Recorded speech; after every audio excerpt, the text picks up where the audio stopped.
Ready? You ready? Okay.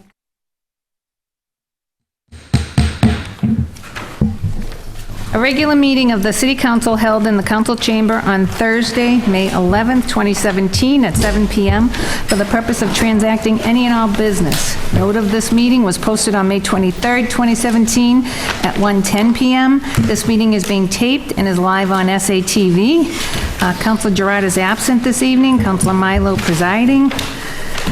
Councilor Fury moved to dispense with the reading of the record of the previous minutes. All those in favor? All those opposed? Please stand and join us in the Pledge of Allegiance. And I asked, as we pledge allegiance tonight, that with Memorial Day weekend coming up, that we remember the sacrifices that those in uniform made for us and continue to make. So if we could have the pledge led by Councilor Ryan. I pledge allegiance to the flag of the United States of America and to the republic for which it stands, one nation, under God, indivisible, with liberty and justice for all. Public testimony. Somebody borrowed my agenda. We have 5 speakers this evening. First is Jeff Cohen. Oh, this is the board registrants. Jeff Cohen, 12 Hancock Street, chairperson of Salem's No Place for Hate Committee. Our committee had a consensus that although it is more than appropriate for people to have a petition to put things on the ballot, that our history of our country reflects that issues of human rights, social justice, are rarely, if ever, on the ballot. And a good example of how this country has reflected that is in the U.S. Senate, where smaller states have the same voting rights as larger ones, larger population states. So I am encouraging the City Council, on one hand, to refuse to rescind the Sanctuary for Peace ordinance, but at the same time, hope that the councilors and everyone else in Salem understands that this being on the ballot is something that's disadvantageous to minorities especially. In this case, the most affected people are undocumented, and therefore they don't have the same voting rights as citizens do. In addition, in our country, we have always been a country that accepts refugees. And Memorial Day, as President Milo referred to, a lot of veterans have come out and said that one of the things they fight for most is the ability for this country to accept people who flee other countries because they fear for their lives or for other reasons. And so I encourage you again to not rescind the Sanctuary for Peace ordinance, but also think about the ramifications of having something like this on the ballot. So although I do that, I encourage the city as a whole to continue to support this ordinance as we go into November. Thank you. Thank you. Next is Scott Sternberg.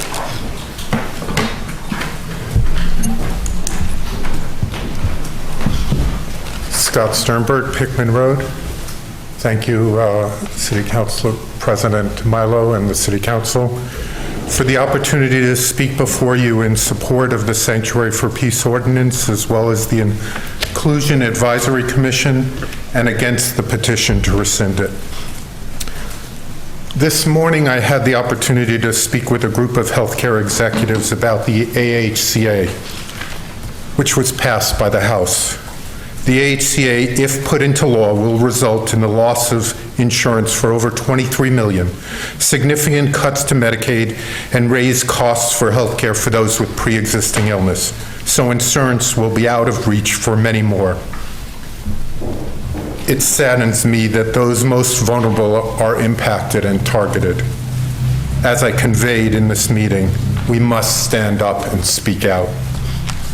The hearings over the past week contesting the petition against the Sanctuary for Peace ordinance did not result in the petition's withdrawal.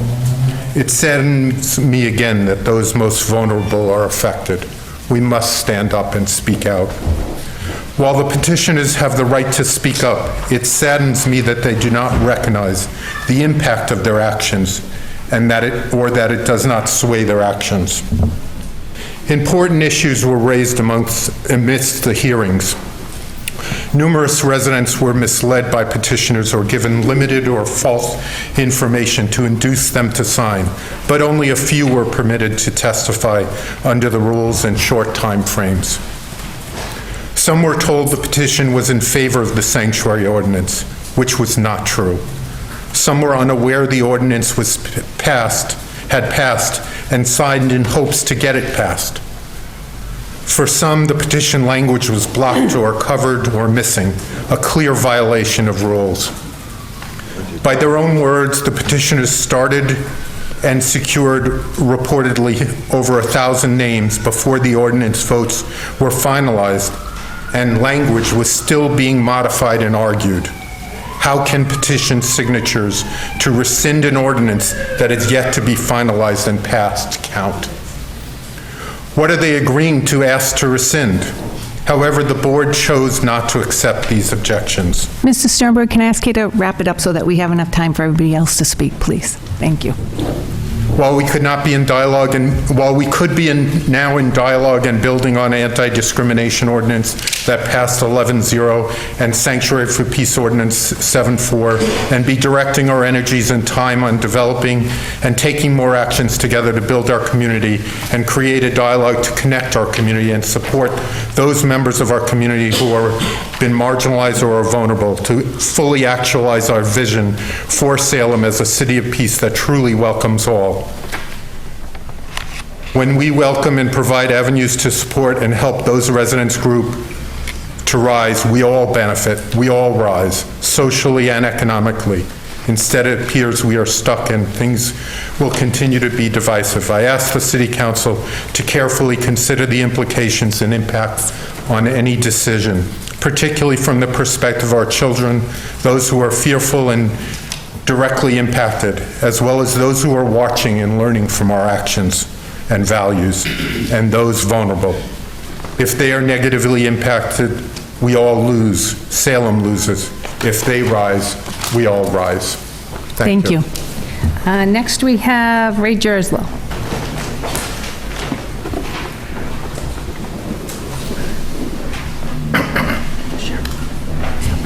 Mr. Jerslow, Baby Ave. Thank you, sir. And just for everybody, a couple things. If you can silence your phones, I forgot to ask that at the beginning. And secondly, because of the numbers of speakers, I didn't make this clear in the beginning.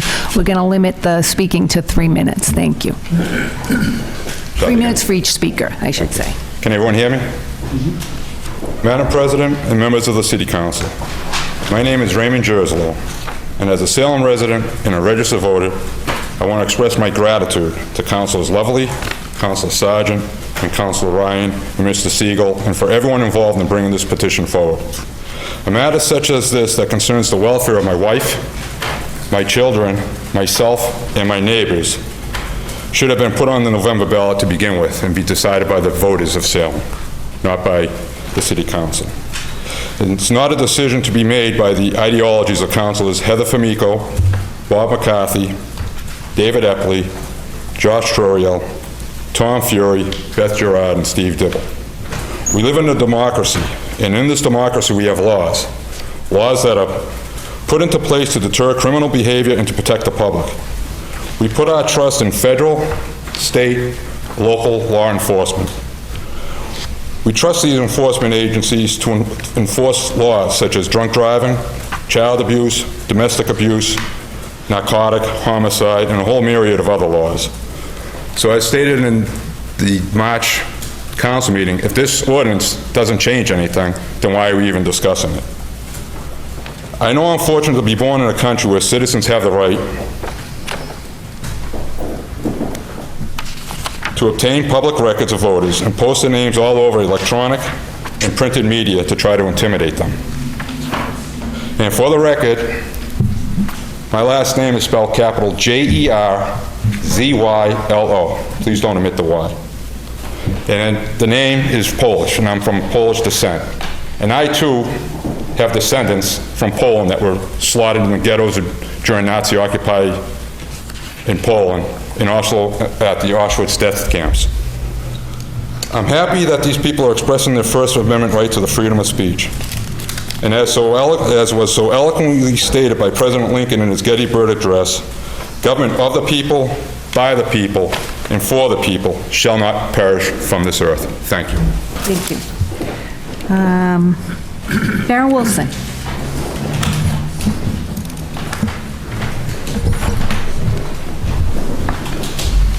Thank you. Farrah Wolfson, 25 Pickman Road.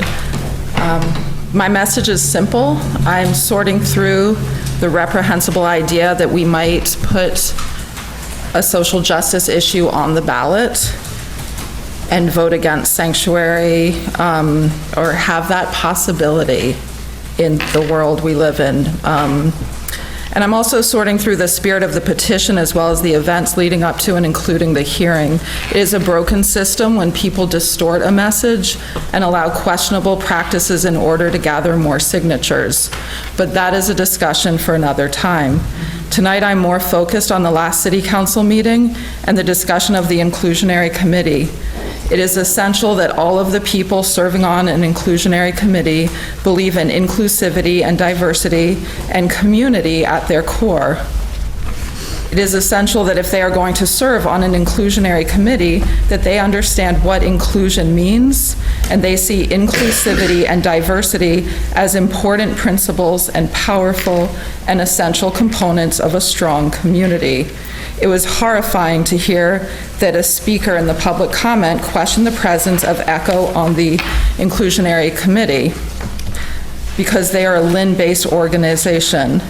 To me, as someone who studied civil rights, that reeked of the conversations about outside agitators. And I think it is incredibly important that we think, if we do not want to be linked to some of the darkest periods in our history, and we are appalled when we hear Selma and Salem comparisons, that we move toward being inclusive, standing for social justice, and speaking up and supporting communities who are at risk.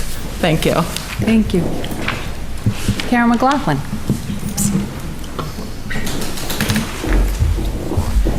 Thank you. My name is Karen McLaughlin. I live at 68 Dearborn Street in Salem, Mass. I'm also the director at the House of the Seven Gables Settlement Association, and I'm here tonight to talk to you about the Community Preservations Committee recommendations for project funding. First, I want to thank the CPC for all of their hard work in reviewing the grant applications, and Jane Guy for your work, and also I thank all of you in advance for the time that I know you'll spend contemplating these grant applications as well. I was here 2 years ago. I think some of you might remember that evening. A few of you are new to the council, but when I was here, I was advocating for the funding for the replacement of the roof of the Nathaniel Hawthorne birthplace, which this committee had also recommended. And it was controversial, and it's sometimes quite contentious, and I'm hoping that we can avoid that this year. There were some councilors that were immediately supportive of the project and understood the public benefit of the project. Others felt that only city-owned properties should be funded, that public charities like the House of the Seven Gables should not be funded. They were essentially turning the CPC funds into a tax. Some questioned why the House of the Seven Gables should receive it. They were unaware of the historical significance of a National Historic Landmark campus. Others were unaware of the many programs that we provide to the at-risk community here. Salem residents being able to come to the Gables for free of charge, schools coming to the Gables free of charge, but also the English language and citizenship classes that we provide for our community and the summer school programs we provide for English language learners as well.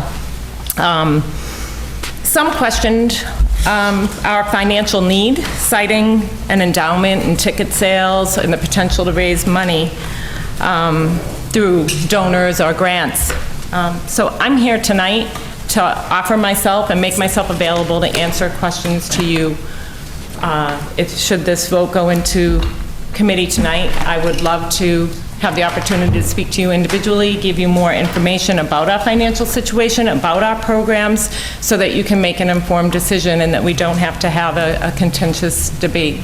I would especially enjoy having you come to the House of the Seven Gables so that I can show you around the site, take you through the home. I don't know if any of you are like me. I grew up in Salem. I was born here, raised here, and I didn't go until I was at least 30 years old. And it was, and I had always thought of it as a tourist destination. And when I learned the depth of the programming there and the depth of the history and the benefit that having such a place in Salem provided to the city, I was just in awe. So if you are one of those Salem homegrowns that hasn't been there in a while, or even not homegrown but a resident, please come and I will take you through the entire site and let you see not only the House of the Seven Gables, but all of the other properties that make up our National Historic Landmark District. So, thank you. Thank you. Okay, that concludes public testimony. Madam President, Councilor Famico. could I move that we take out of order and go to page 19? Page 19. Yes.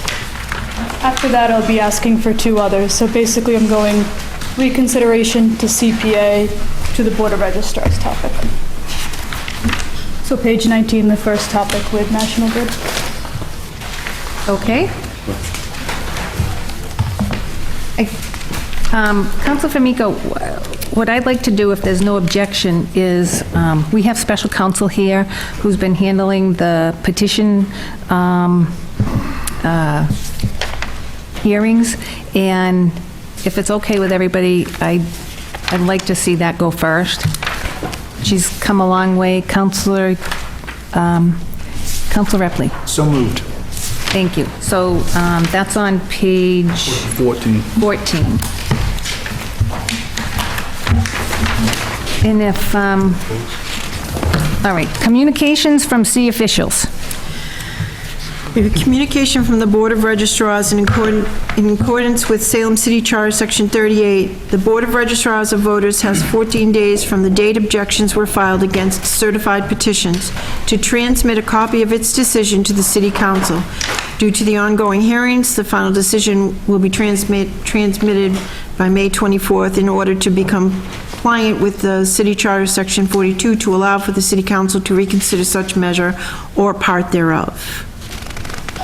Okay. And the other thing is, if I could get a quick suspension of the rules and allow special counsel to address us briefly?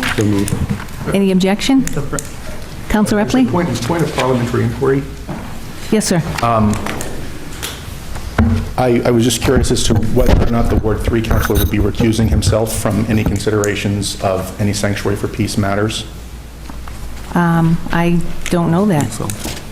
Well, point of information to the chair, the Ward 3 councilor served as attorney for the petitioners during the Board of Registrars hearing, and as such, he now holds a duty solely to those petitioners, and as such, I believe that he must recuse himself going forward on anything related to sanctuary for peace.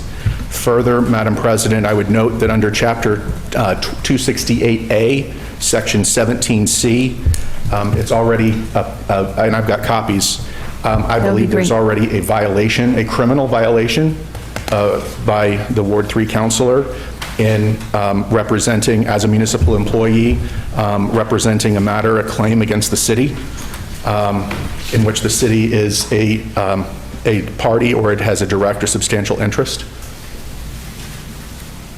You have copies of that? I mean, we can have a discussion about it, but I would say, as far as representing somebody on a claim against the city, that might be something that we would normally check with our city solicitor on. Understanding, Madam President, that the city solicitor has spoken to the Ward 3 councilor specifically regarding this. Councilor Lovely, would you like to respond to that? No, I haven't spoken to the city solicitor, I will tell you that. I don't care to respond to allegations of such nature. Okay. if the, thank you. I would say if the Ward 3 counselor does not feel that he is in violation, then I don't see that he has to recuse himself. So is there a suspension of the rule? Oh, we suspended the rules, right? And there was no objection to suspending the rules to allow the special counsel? Yeah, I have to call me first. Oh, Counselor Ryan. Thank you. Moved and receive and place on file, and then we actually recommend that we vote or done the discussion. Is that? I think we can Just just, says move, do you want to make a receive, place on motion? file, Yeah. and make a motion that we vote on it. Okay, and what's your, The reconsideration, but under discussion, then we'll Yeah. have this. so is your motion to rescind the ordinance? That's what, in front of us, whatever came back, whatever the recommendation is. Right, so your motion is to rescind the sanctuary for city ordinance? Correct, because that's what the petition called for, Yeah, for us to reconsider. So okay. Does, I believe it's just to reconsider it, and then we can discuss it and figure out what we need to do. okay, so on Counselor McCarthy? No. Oh, so on Counselor Ryan's motion to rescind, Receive and place on. well, to receive and place on file, all those in favor? All those opposed? Okay, and then on Counselor Ryan's motion to rescind the sanctuary city ordinance based on the petition, is there a second? Counselor McCarthy, is that a second? On the discussion? Yeah, was there a second? No. No second? On the discussion? If we don't get a second, can we discuss it? Sure. I'll make a motion then. If there's no second, I'll make another motion. Okay, Thank you, Madam Councilor President. At this McCarthy? time, before we entertain any motions on how we proceed, at this time, I'd like to waive the rules and allow the special counsel to address us to explain what the process was and what our options are as a council moving forward. thank you. Any objection? Lauren, if you...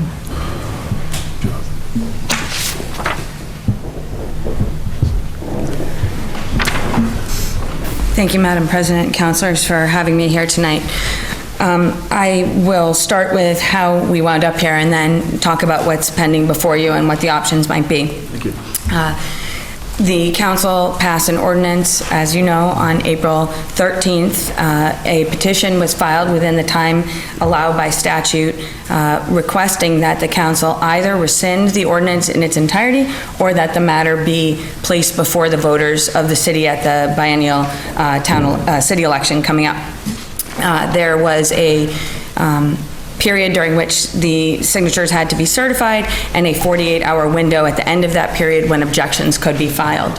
Objections were filed. There were 4 objections filed timely, 1 that was filed untimely, and those objections came before the Board of Registrars for consideration. The Board of Registrars met on May 17th to have a preliminary conference to discuss the objections and the procedures that would be applicable to hearing those objections. It ordered a schedule for for any additional submissions of May 19th at 5:00 p.m. and additional submissions were made at that time. There was also an additional time frame for the petitioners to submit a witness list based on the witness list and objections that were filed on that Friday. That was also filed, and the board convened a hearing on Sunday, the 21st, at 12 o'clock to begin hearing the preliminary matters that were not related directly to individual signatures, but that were related to kind of general legal arguments.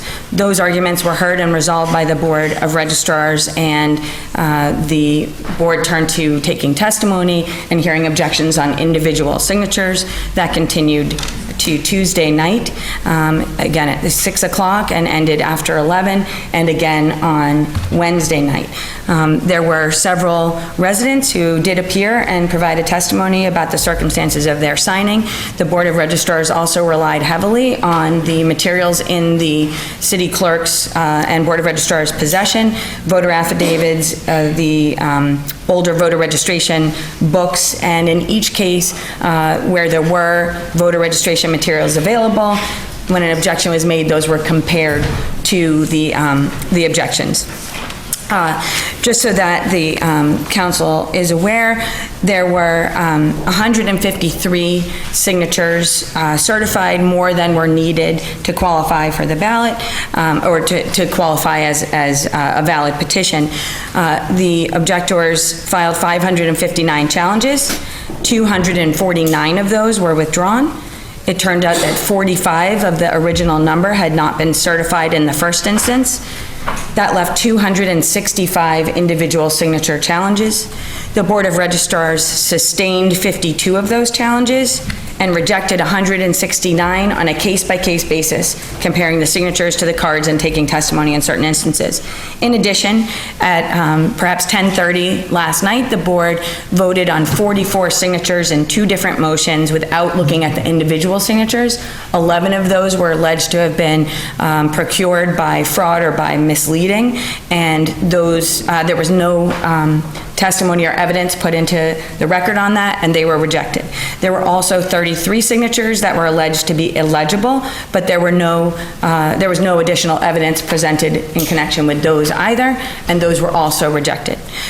And so that meant that the objections were not sustained and the petition is valid. And so the petition is pending before you today. Oh, and just so that you're aware, there are 2 decisions that were prepared.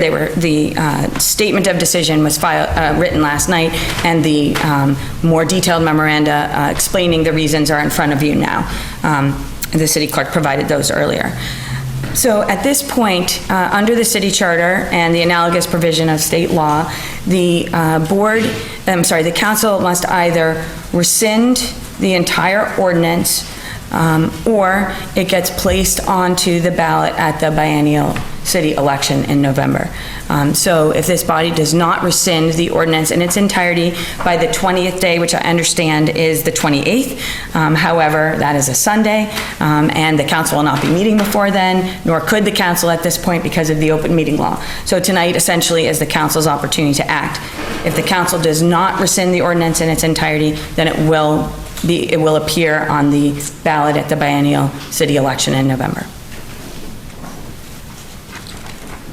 Council McCarthy? Thank you. Thank you, Madam President. At this time, are we allowed to ask questions? Yes. My question would be relative to the way it was written, you rescind in its entirety. Does that mean the ordinance as well as the inclusionary? Because we divided the question on the 13th, on April, so how does that work? That would be my only question. Yes. Thank you. Through you, Madam President. The only matter that is before the council is the ordinance that was approved. So that ordinance is what the petition relates to, and not anything that the council might do in connection, in further action. Thank you. Anybody else have any questions? No? I don't have any questions, but I just want to say thank you to everybody, to the clerk and assistant clerk and the folks in the elections office, and thank you to you, special counsel, and to the Board of Registrars. Everybody did yeoman's work on this. It's an important issue. I think it speaks to the dedication of our city workers and actually to you, special counsel, in terms of, having a full and fair procedure. So we thank you very much, and we thank, like I say, the clerk's office and the Board of Registrars. Thank you. And we don't have to worry about page 262 anymore. So, I don't think we have a motion on the floor, or we have a motion that hasn't been seconded. Council Lovely? Move the matter be tabled. Is there a second? No second for tabling this? I'll second. Okay, Councilor Sargent seconds it. Any discussion? No, there's no discussion, sorry. Okay, all those in favor of Roll call, tabling? please. Yeah, a roll call on tabling, please. Certainly. 3 hands? Okay. Can I ask a point of clarification? What does tabling do? Is it just now it's going to automatically force it to go onto the ballot? We asked. Unless it's taken off the table sometime this evening or at a special meeting. Madam President, if the motion is, if the matter is tabled tonight, and it's not taken off of the table, and the 20-day period elapses, it will appear on the ballot at the November election. Okay, are we all clear with that? It's non-debatable, so we're just going to vote on it. Did I see 3 hands for a roll call vote? Yeah? Okay. All right, so the matter is tabling the rescinding of the sanctuary city ordinance. Madam City Clerk, will you call the roll, please? Counselor Terrio? No.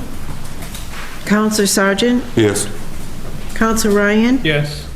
Counselor McCarthy? No. Counselor Lovely? Yes. Counselor Fury? No. Counselor Famiko? No. Counselor Epley? No. Counselor Dibble? Yes.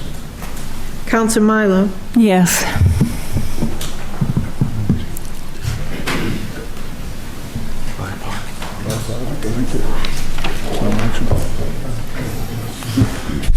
On the matter of tabling the sanctuary city ordinance recension, we have 10 councilors voting, 5 in the affirmative, 5 in the negative, 1 absent. The matter does not carry. Do we have any other motions? Councilor Famiko. Madam President, could I actually ask a question through you to the special counsel? Sure. I think I'll stay for a little bit. I just, I know you're going to be up here this. I just have a question in regards to how this appears on our agenda, because it just says received and filed. There's nothing on the agenda regarding voting on the matter tonight. So does it need to be in that way for us to even be able to vote yes or no right now? Madam President. Thank you. I think that the format of the agenda item was essentially unclear because it wasn't certain at the time the agenda was posted whether there would be anything for action tonight. Because if the Board of Registrars had upheld the objection, then there would be no petition in front of this body. Councilor Famiko. Yeah, just because usually when we have things come before us, and if a meeting is held within the 48 hours prior, our agendas will read that no, that we don't know because it took place after the agenda was created. There's certain language we typically have like that on our agendas. Councilor. Madam President. Yeah. I'm not familiar with your particular agenda, and although I don't know what procedures are typically used before meetings, I can certainly tell you that the clerk's office has been quite busy in the past several days, and you know, I honestly can't answer whether it would normally be acceptable. I do think, however, that because of the circumstances that you're in right now, that it would be appropriate and acceptable if this body so chose to vote on the matter tonight. And, you know, again, if there's ultimately a decision to table or to take no action, whatever that is, that, you know, or there was action to rescind, I think it would be acceptable for purposes of this body's discussion, at least at this time. Councilor Epley. Thank you, Madam President. I move that, with hopes that it does not prevail, that this the recommendation that the motion to the petition to rescind, the motion to rescind be presented to this body with the additional caveat that in the event that it fails, that an election on this matter shall appear at the general election on November. The second November, in the second Tuesday in November. Can we try that again? And can you reduce that to writing for us? I move in the hopes that it does not prevail. Okay. Actually, it'll take two motions to do this. So I move in the hopes that it does not prevail, that the ordinance is rescinded. Okay. Do we have a second on that? Second. Okay, and a discussion? Counselor Epley. Thank you, Madam President. This has been a long slog. This will be now the fifth vote on this issue by this body. We had one vote in committee. We had two votes on first and second passage. We had the motion for reconsideration brought by the Ward 3 councilor. And now there was an earlier attempt to try to table this actually, so this makes this the sixth vote. There was a move to try to table this to in some way avoid having to actually vote on the matter, because you're effectively doing nothing when you vote to table. Because no one from the, apparently from the pro-petition side is willing to bring that forward tonight, I'm doing it in the hopes that it doesn't prevail. And I would ask all of my colleagues, if you're actually in favor of rescinding the petition, vote on it. Vote on it. And what I've heard earlier this evening in terms of public commentary about abiding by the law, I appreciate that. We have one counselor who is not abiding by the law in sitting in this discussion tonight. He should not be sitting here as he has already violated the law under Chapter 268A, Section 17C. But I urge my colleagues to vote no. Counselor Fury. I also concur with Councilor Epley on both topics. Abraham Lincoln was mentioned tonight, first Republican president. Abraham Lincoln guided through Congress the first federal immigration law in American history, creating the U.S. Immigration Bureau, an officer of immigration, entitled the Act of an Act to encourage immigration. One of the principal ways of replenishing streams that he entitled it, that our immigration system was broken then. Lincoln knew all people everywhere desire freedom and the opportunity to have a better life. That millions of people oppressed all around the world look to America still as the best hope of the earth. Abraham Lincoln did the first Immigration Act. I adopted 5 children. 2 came from Cambodia. I went through a lot of process to try to get one of those sons documented, received twice. I went to U.S. Federal Building in Boston, JFK building. We'll be celebrating his birthday very soon, May 29th. And I tried very hard, 2 different occasions, to get my son documented and immigrated. He was living in this country for 16 years. And I tried, why not get him in? So I went to Department of Social Services, went 1 year in a heavy brochure, packet material for DSS, and went marched straight up, took a whole day off from school, and it says, I'll make him a U.S. citizen. Denied. Went the second time, I went to a very familiar agency, Marion Edelman founded it, and I think a very famous person named Hillary Clinton worked for her, worked for the Children's Defense Fund, and I was denied a second time. He had to wait till he was 25 years old to become a U.S. citizen. Took the test and paid the stuff on his own. It's a very difficult process, immigration. It's a federal obligation, and they're not living up to their obligation. And here we are tonight on a local level. So I sincerely believe this is the right process, the right way to do. I commend Councilor Epley for his passion and principle and perseverance on the issue. Massachusetts is a sanctuary state, sincerely, always will be. The United States is a country, and Salem is. So I commend and congratulate Councilor Epley's efforts and comments tonight, and I agree totally on both instances. Thank you. Counselor Terrio, Counselor Ryan. Thank you, Madam President. This ordinance, when it was submitted to us the second time after revision in February, set 3 principles. It set a principle that it acknowledged that our school committee has set the policy regarding immigration status for the school department. It acknowledged that the police department and all of our public safety follows their own policies. The police don't ask you when you call what country you're from or if you have papers. They're not allowed to. It's not their job. They're allowed to arrest criminals, and if those criminals are in fact undocumented, we'll hand them over now. So it preserves our existing policies that the police department has in place. The only thing that this, and I heard the phrase more than once of, virtue signaling with this, what we're doing here. And in terms of what this actually does, it sets only one thing really that overrides policies we already have in place by de facto, which is it states that regular city employees are not going to be inquiring about immigration status in the process of dealing with city government. So that is actually something that's part of the ordinance.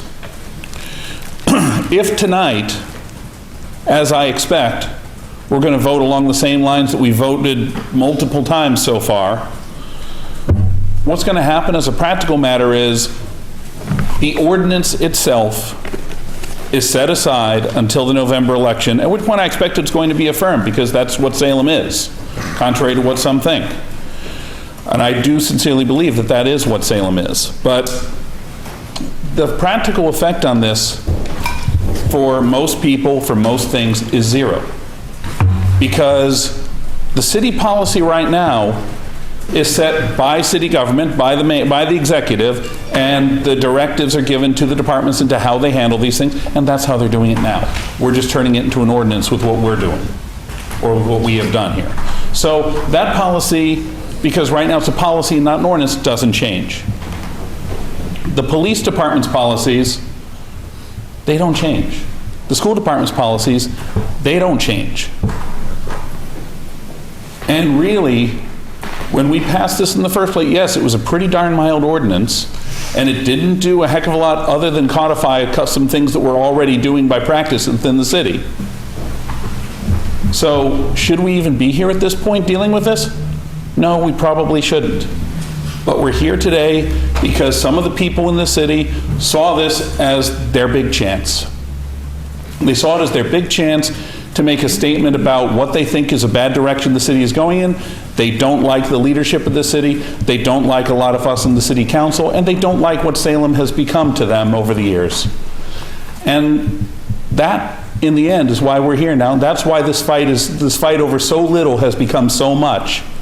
That's why this division has become so much. And I won't say that the side that has advocated for this is completely blameless either, but the reason there's a petition drive right now is not because of that. It's because of the people who see this as the golden opportunity. They can fight a whole bunch of different election campaigns, they can fight a whole bunch of stuff, and they figure it'll turn out what they want to have turned out in November, and both sides are at this point making that gamble, and so be it. Councilor Ryan. Thank you, Madam President. Councilor Fury talked about Lincoln. It's the federal government sets immigration law, where the local government, I know it always starts local politics, everything starts local and works its way up. We sent a resolution to our congressman. As far as I know, we never got a response. They're the ones that make the federal law. This whole issue, which the city of Salem is already doing the right thing. It never had to be brought in the first place. All this did was divide the city, ripped everyone apart.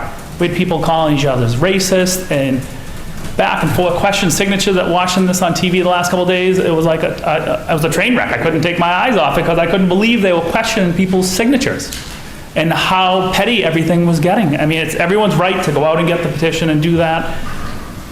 I'd like to see this thing over with, but now, I mean, the ball's already rolling, and now I think it's the way it looks like it's going to head is to the election. And Councilor Epley, in the beginning, I brought up the motion to rescind the thing, and no one seconded it. So when you said that no one on the con side didn't say anything, I take offense to that because I got up and said that. So. Any other discussion? Councilor Sagan? Madam President, I just wish we wouldn't be speaking for everybody on both sides of it. You know, there's just people in the city that aren't trying to go backwards, aren't trying to change history, that were just happy the way we were. Happy I'm happy being named Arthur Sargent. I'm happy coming from Salem, Mass, City of Peace. I don't feel, and many people don't feel, that we needed the name sanctuary city, that we didn't need to get involved in a national debate. We didn't need to be so angry over the election that we had to divide our city. You know, at some point, we have to go forward as the United States of America. We can't go 4 years being upset about the election results. Some people were unhappy about the past president and didn't divide our nation. Other people are unhappy about this president, and there's being a lot of divisive things going on in our country, sanctuary city being one of them. Okay, so it isn't about the upcoming election. It's about a bunch of people who live here and are happy being from Salem, that know who we are, where we came from, know our history, know we've always treated people fair. This thing should have been handled with one little email to every department in the city that just said, please keep doing what you've been doing. We don't need to become a sanctuary city to know who we are, where we come from, and how we treat people. I really think some people have moved into the city and feel like we've done something wrong in the past, and we have to atone for it. There are things that have happened in our past, but whatever happened in our past, when things went wrong, people stepped up in this city. People stepped up there, and they talk about the witchcraft hysteria, like nobody did anything about it. A good part of the people who died during that hysteria died because they stepped forward and said somebody wasn't a witch. So people have stepped up from day one in this city. When I went to school in the city, in the schoolyard, people stepped up against bullying. We've done it, and I've spoke out against it since I was in high school. We've always stepped forward. We've always welcomed newcomers. One of my best friends in this world, who died recently, is Rocky Hurd. Nice kid who came here from Cuba. I stood here and watched the first time he saw snow in the back of the old Salem High School in the middle school. Never saw anybody see snow for the first time. He was amazed by it. He was our friend the day he walked into the school. We're always like, how you doing, where you come from, how's everything going? We've always gotten along in the city. We're never divided until this issue. This should have been handled by one email. Just keep doing what Salem's always done, and we'll get along fine. We didn't need to be put ourselves on the national map as a sanctuary city to know who we are. So, thank you. Any other comments? Seeing none, on Councilor Epley's motion, Madam City Clerk, will you call the roll? Do you want to clarify a yes and a no vote for everybody, or are we all set with that? Councilor Epley's motion is to rescind the ordinance. A yes vote rescinds it, a no vote doesn't. I think it's pretty simple.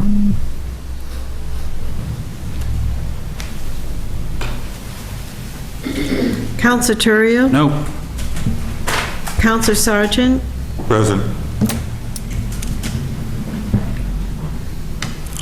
Counselor Ryan? Present. Counselor McCarthy? No. Counselor Lovely? Present. Counselor Gerard? Oh, she's absent. Counselor Fury? No. Counselor Famico? No. Counselor Epley? No. Counselor Dibble? Present. Counselor Milo? Present.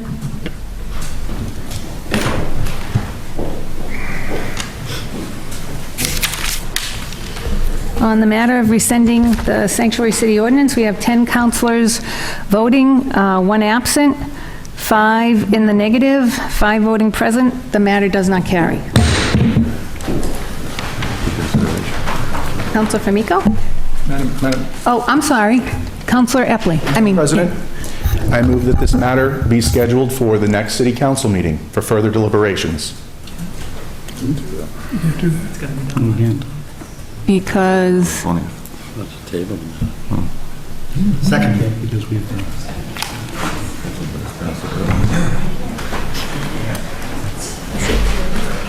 Counselor, Madam City Clerk? Can I ask her a question, please? What happens when we do that if it's past the 20 days? Madam Clerk, Madam President, if the 20 days elapse without a decision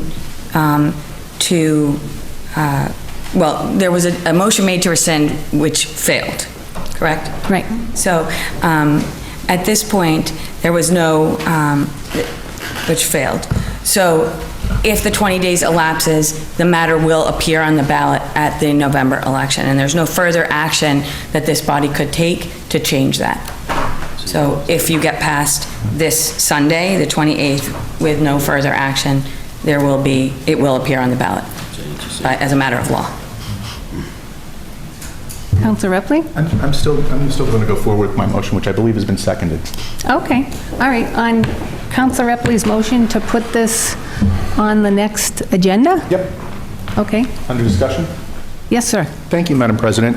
I just want to note to the President, but specifically to the public at home and in the press and so forth, that we have 5 cowards on the City Council who are not willing to vote.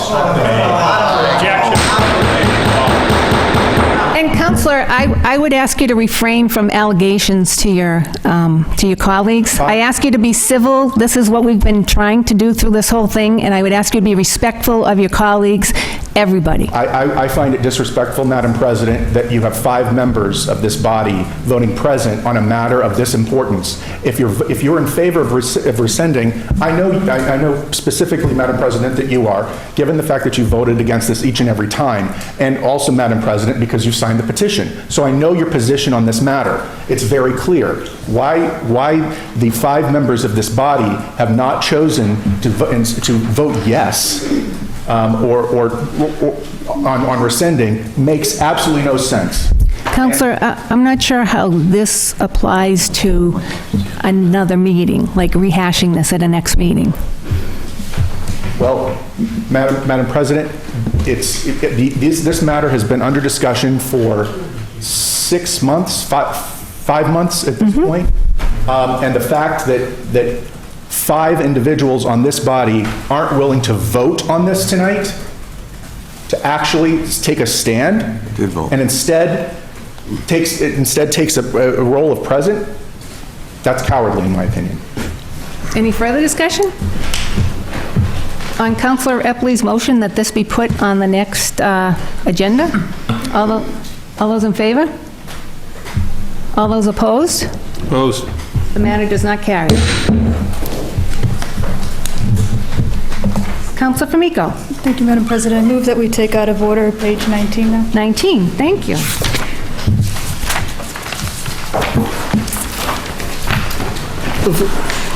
One last comment, if I may. Counselor McCarthy? I wasn't going to say anything, but thank you, Madam President. Indulge for 1 second. Just for everyone's clarification, what just happened was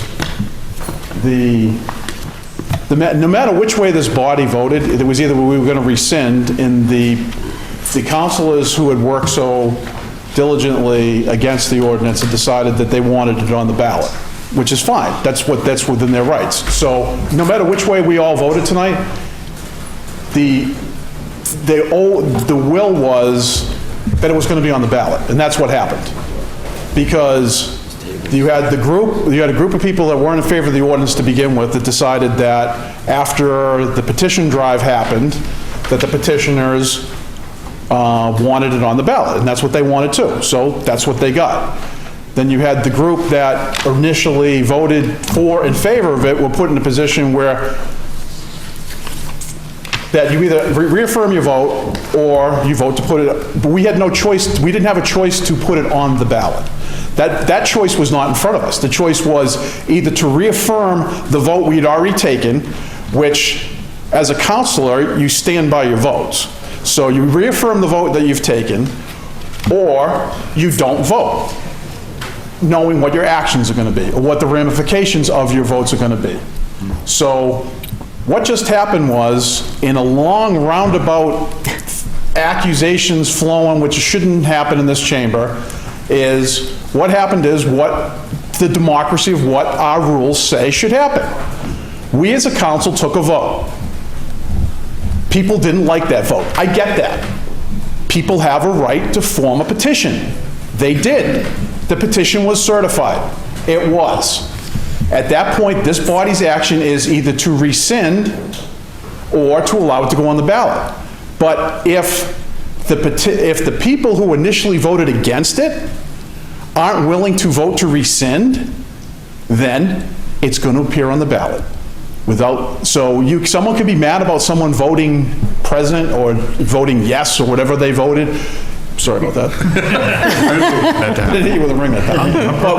But basically what happened is, we just saw democracy. Because there was a group in here that looked at what was in front of us, and some decided that they didn't want to take a stance one way or another. That's their choice. Everyone knew, anybody who sits in these seats or has who's ever sat in these seats knew what was going to happen tonight. You either voted to rescind or it was going to the ballot.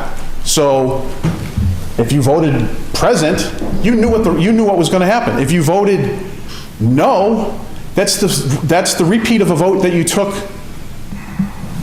2 months ago. And either way, it was still going to the ballot. Once the petition was certified, the choice was in front of us to rescind, so you were asking people to change their votes on an issue, or it was going to the ballot. And that was what the public wanted. That's why they did a petition, and that's what they got. So, just so everyone, for clarification of because it got a little convoluted there. Yeah. That's what happened. And that the people who went out and organized the petition and got the people to sign and raised the question, got what is in our rules. Because if the public doesn't like the way we vote on an ordinance, there's certain rules in place that they can challenge what we've done, and that's what they did. And that's what's going to happen. And so everyone can look at each other and say, what just happened? But that's exactly what happened. Thank you. Councilors Fury and Epley, and I would ask that we limit the discussion on this because we've already voted. I strongly concur with Councilor McCarthy. I think we should take the high road. It was a lesson in democracy. Here it is. I think we need to take the high road and look forward to the election in November, having it on the ballot. It was a lesson in democracy. And Abraham Lincoln says, as was mentioned in the comments, public testimony, of the people, by the people, and for the people. And this is a lesson in democracy tonight. Thank you. Thank you. Councilor Epley. I don't disagree at all with the good Ward 1, my Ward 1 colleagues' comments. My point is this, that we took an oath to vote, and we've been dealing with this matter for several months, and the games need to stop, and that I believe that was a game. Councilor Sargent. Madam President, if I may explain briefly my reason for voting present. It's a parliamentary procedure, not the C word that was used earlier. And I take umbrage to that, and I don't think it follows decorum, but I won't address another councilor negatively. I don't Thank you, sir. We should respect the body itself is more important than the people in it.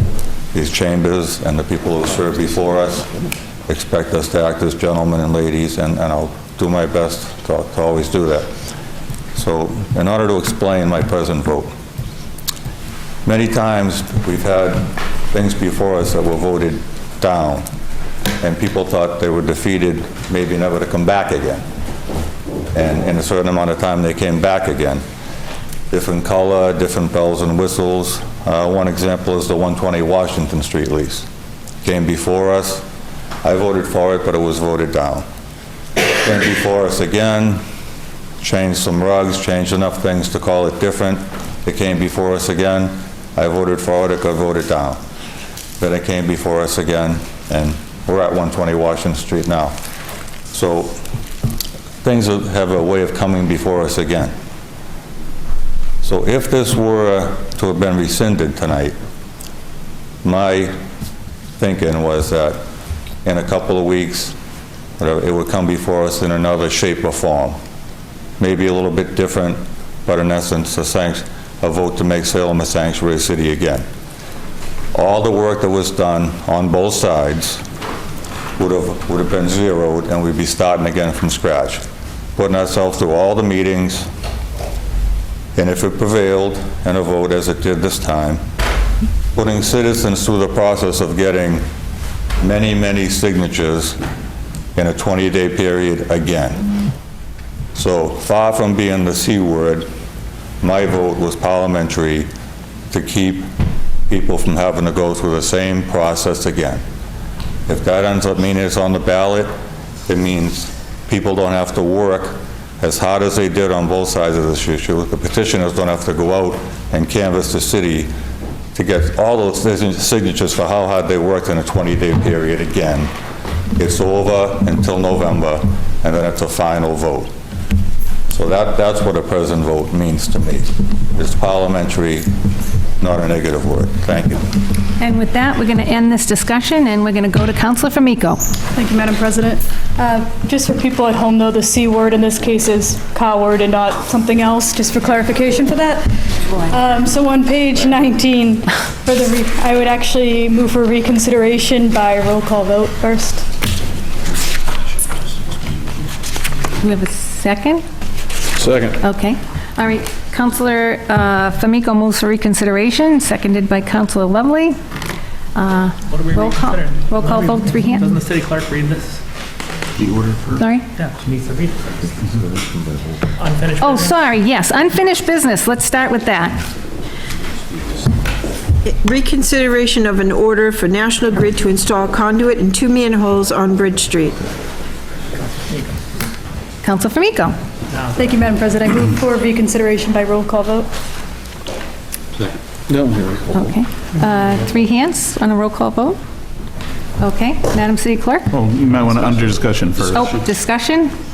Yes, Madam President. This matter came before us a couple of weeks ago concerning some manholes. We had a lot of bike advocates that turned out for that. We did have a couple new plans that were submitted to us. In the meantime, I'd like the reconsideration to take place.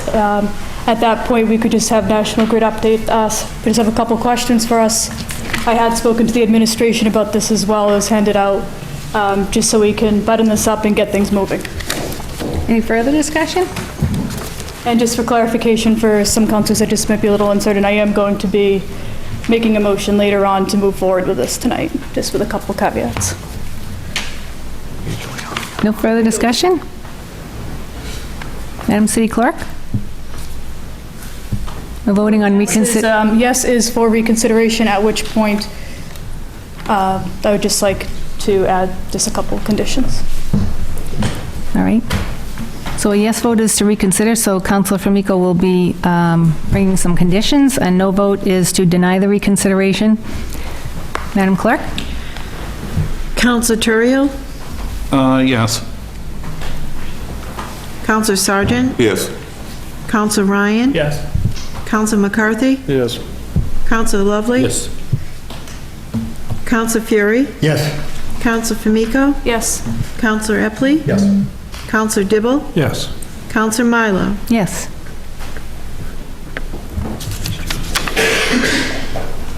On the matter of reconsideration, we have 10 councilors voting, 1 absent, 10 in the affirmative, 0 in the negative. The matter carries. Councilor Famico. Thank you, Madam President. If I may, I'd like to ask for a suspension of the rules just to allow National Grid just to come up quickly. Any objection? No? Okay. Thanks. Seeing none?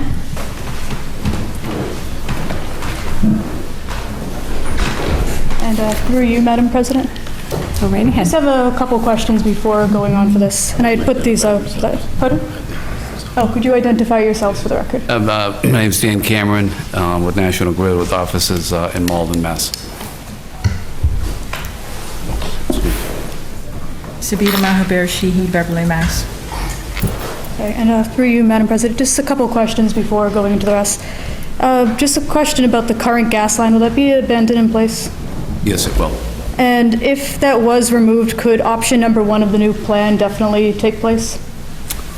When you say option 1, you mean to put the manholes in the traveled way?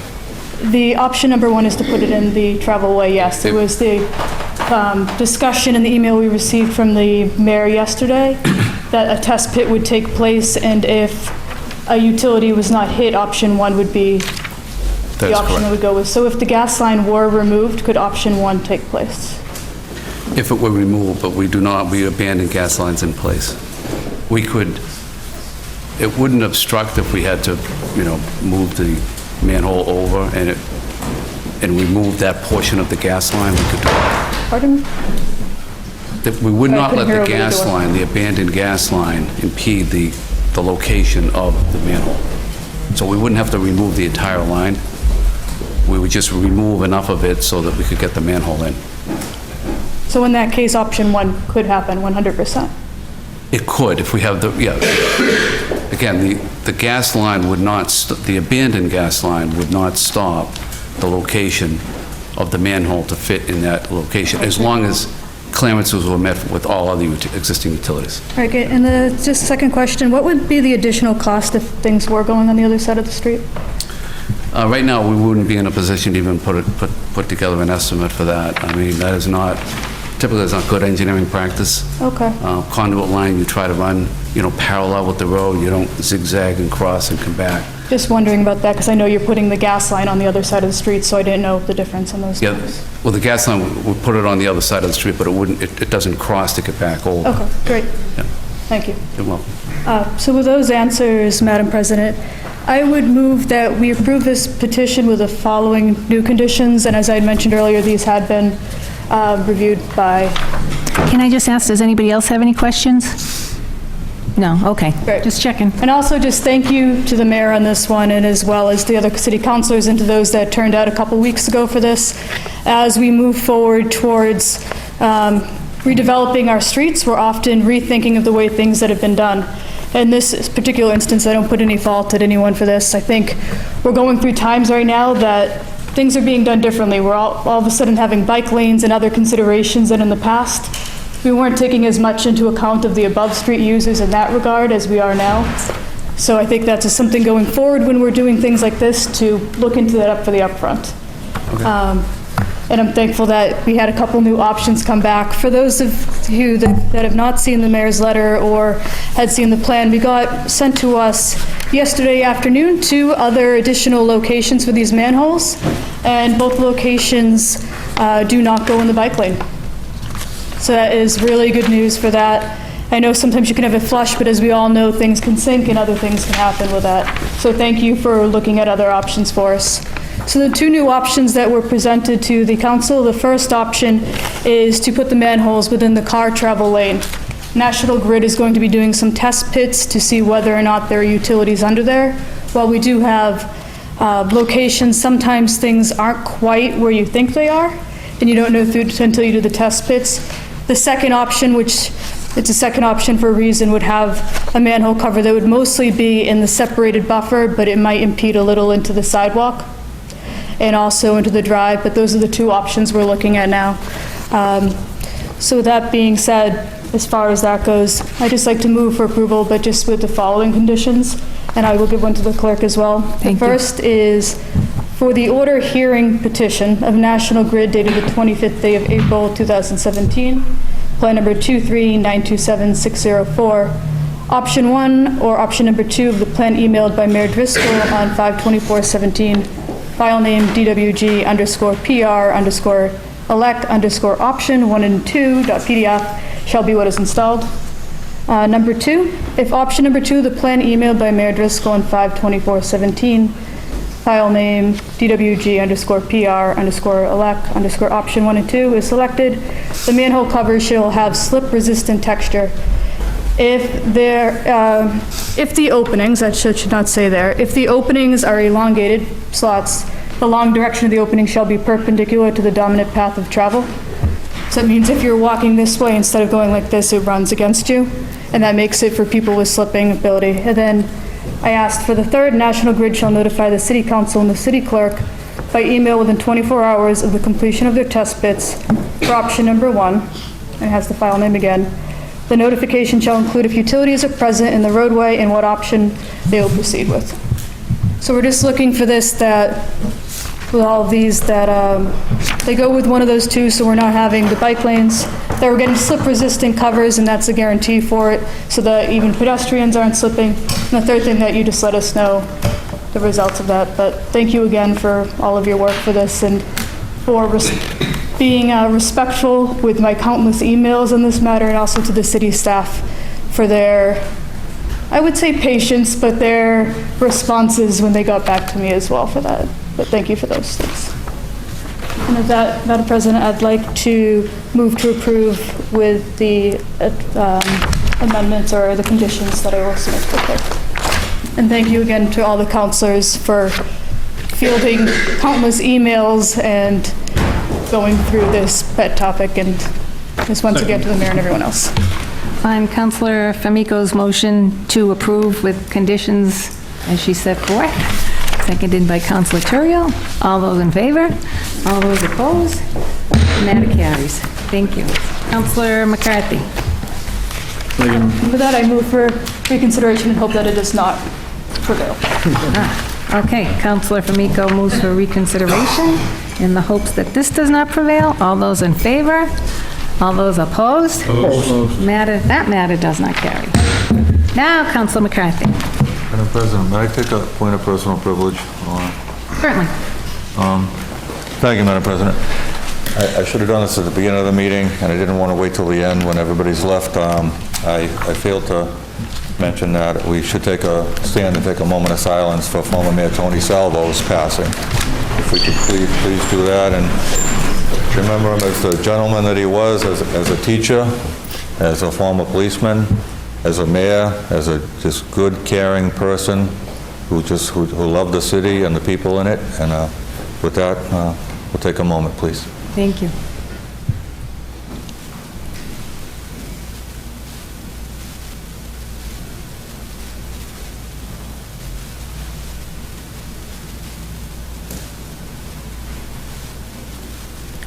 Thank you very much. Thank you. And thank you, Councilor.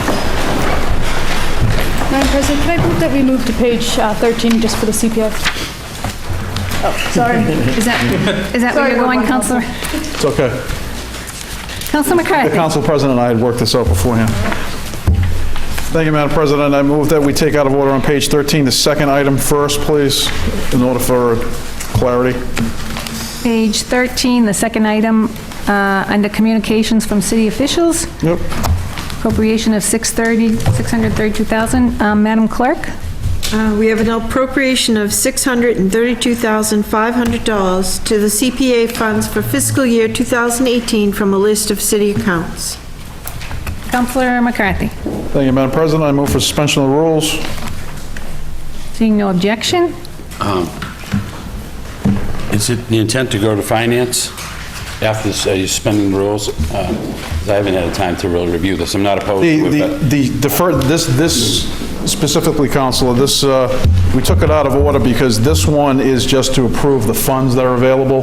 Then we're going to jump back to it appears on the agenda, the next one, the first one, and that is the specific funding. This is just to create the fund. This is their way of certifying this is the money they collected from the CPA funds that everyone paid into. So this is the budget they have to work with. So we're just approving the budget number that they have, and then we're going to go back to the first item, which is the individual projects which they're appropriating money to. But they can't even begin having the conversation about appropriating money until we approve what was funded by the program. So that's why we're taking it out of order. So if we just ask through you, so it's just the amount? That's correct. Not the percentage or anything like that? Just the amount? Just the amount. All right, thank you. No objection. Okay, seeing no objection to the suspension of the rules, Councilor McCarthy. Thank you, Madam President. I further move for adoption. Under discussion? Everything I just answered the good Ward 3 Council's questions. It's, the city passed the CPA a bunch of years back. Every year that the city collects funds. This is just to say the funds have been collected by the rules of the way the funds were collected. X amount has to be set aside, 10% for, and Ms. Jane Guy is here from the planning department, you can explain it better than I can, but 10% to each, minimum of 10% to each one, and then they have a list of projects. So first is about getting the money, or showing what the money is, which is this one, so we'll approve that. And then then we skip back to the way it appeared in the agenda to the first one, then there's a list of projects. And if the will is to approve the projects or send them to committee, we can do that at that point. But this is just to approve the money that we know is available. Any further discussion? On Councilor McCarthy's motion to adopt? That's correct. Correct? Okay. All those in favor? All those opposed? The matter carries. Further communications from city officials. Councilor McCarthy. Or, Madam Clerk. If we go to the first item on the page, thank you. The following appropriations submitted by Jane Guy on behalf of the Community Preservation Committee. Appropriation of $644,500 to CPA funds for fiscal year 2018 for a list of projects. Councilor McCarthy. Thank you, Madam President. I move for suspension of the rules. Seeing no objection? I further move that before I make a motion on that, I would like to waive the rules, allow Ms. Guy to address the council. I think she has, we all have it in our packet. She might talk about how the CPA committee came to their conclusions on some of their choices, and whether at that point, if there are a whole series of questions, or if the will of the council is to refer to A&F, that we can talk about the individual ones, or if they won't approve, but I'll leave that to the will. But I think Jane has taken the time to come here tonight, so if she wants to just give a basic overview of where we are and how because the one thing that stands out to me was that we must have a few dollars left from last year. That's why there's a difference in the amount. Because the appropriations are more than what was we have approved, but that's fine. Councilor Lovely. Just through you, Mr. Acting Chairman. Thank you. I thought we were referring this to committee. That was my understanding. We were just going to do the money. And now I hear you say it's the will of the body to go forward. No, I'll refer it to committee. Okay, all right. Jane's here. That's fine. Unless there's an overwhelming, I don't see it, but I mean, we usually goes to committee. Yeah, I just haven't had a chance to review it. That's fine. So if there's no objection, allow. No objection? Jane? Hi, thank you very much. So this funding round, the CPC reviewed 15 new applications and 2 carried-over applications totaling $1,270,000 and change, with only about $717,000 available. And so, yes, we had carried over funding from last year, and that's why the amounts are a little higher.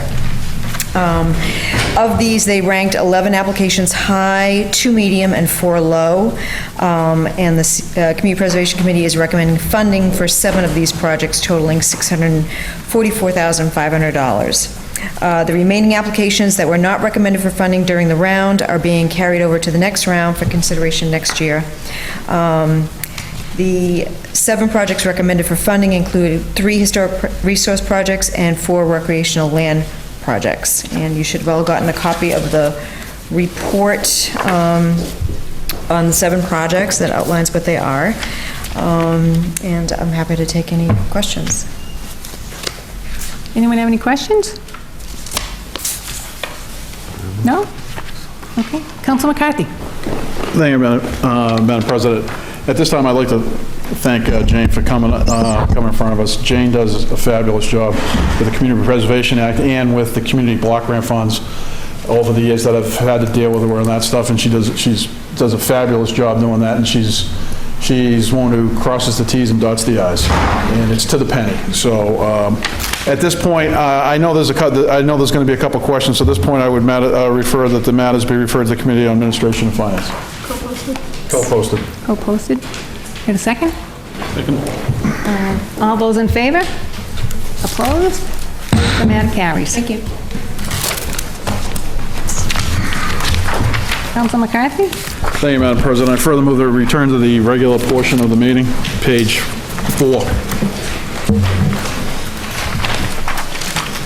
Appointments and reappointments. We have the mayor's reappointment of Mark Iannuzzi to serve as a constable with a term to expire on April 12, 2020. Councilor Ryan. All received and placed on file. Discussion? That's my classroom. On Councilor Ryan's motion, all those in favor? All those opposed? Matter carries. Communications from the mayor.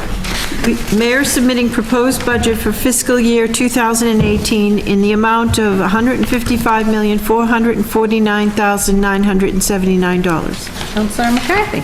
Move for approval. Oh, sorry. Try once. Avoids like 8 meetings next week. Thank you, Madam President. I move that this be referred to the Committee on Administration and Finance, co-posted to the Committee of the Whole. Under discussion? No discussion. We have I don't know, I put my book someplace, right there. It's big, it's thorough, the committee will be reviewing it. There's a series of meetings scheduled over the next couple of weeks already, so the Finance Committee will be reviewing those, and anyone's, obviously, the Committee of the Whole, the public's willing to come and sit in these chairs and listen to it, but it should be, as always, it's great to have the department heads and talk about what their visions are for the next coming year and what their plans are. So at this point, move to refer to committee. Co-posted. Any further discussion? On Council McCarthy's motion, all those in favor? All those opposed? That carries. Further communications from the mayor, Council McCarthy. We have bond orders for the following, for fiscal year 2018 General Fund Capital Improvement Program in accordance with Mass General Law, Chapter 44, Section 7. Fiscal year 18 CIP funded from bond premium for the sum of $510,388. Fiscal year 2018 CIP funded from capital leases for the sum of $503,600. And fiscal year 2018 CIP funded from bond authorization for the sum of $3,842,460. Council McCarthy. Thank you, Madam President. I move that these bonds be referred to the Committee on Administration and Finance, co-posted Committee of the Whole.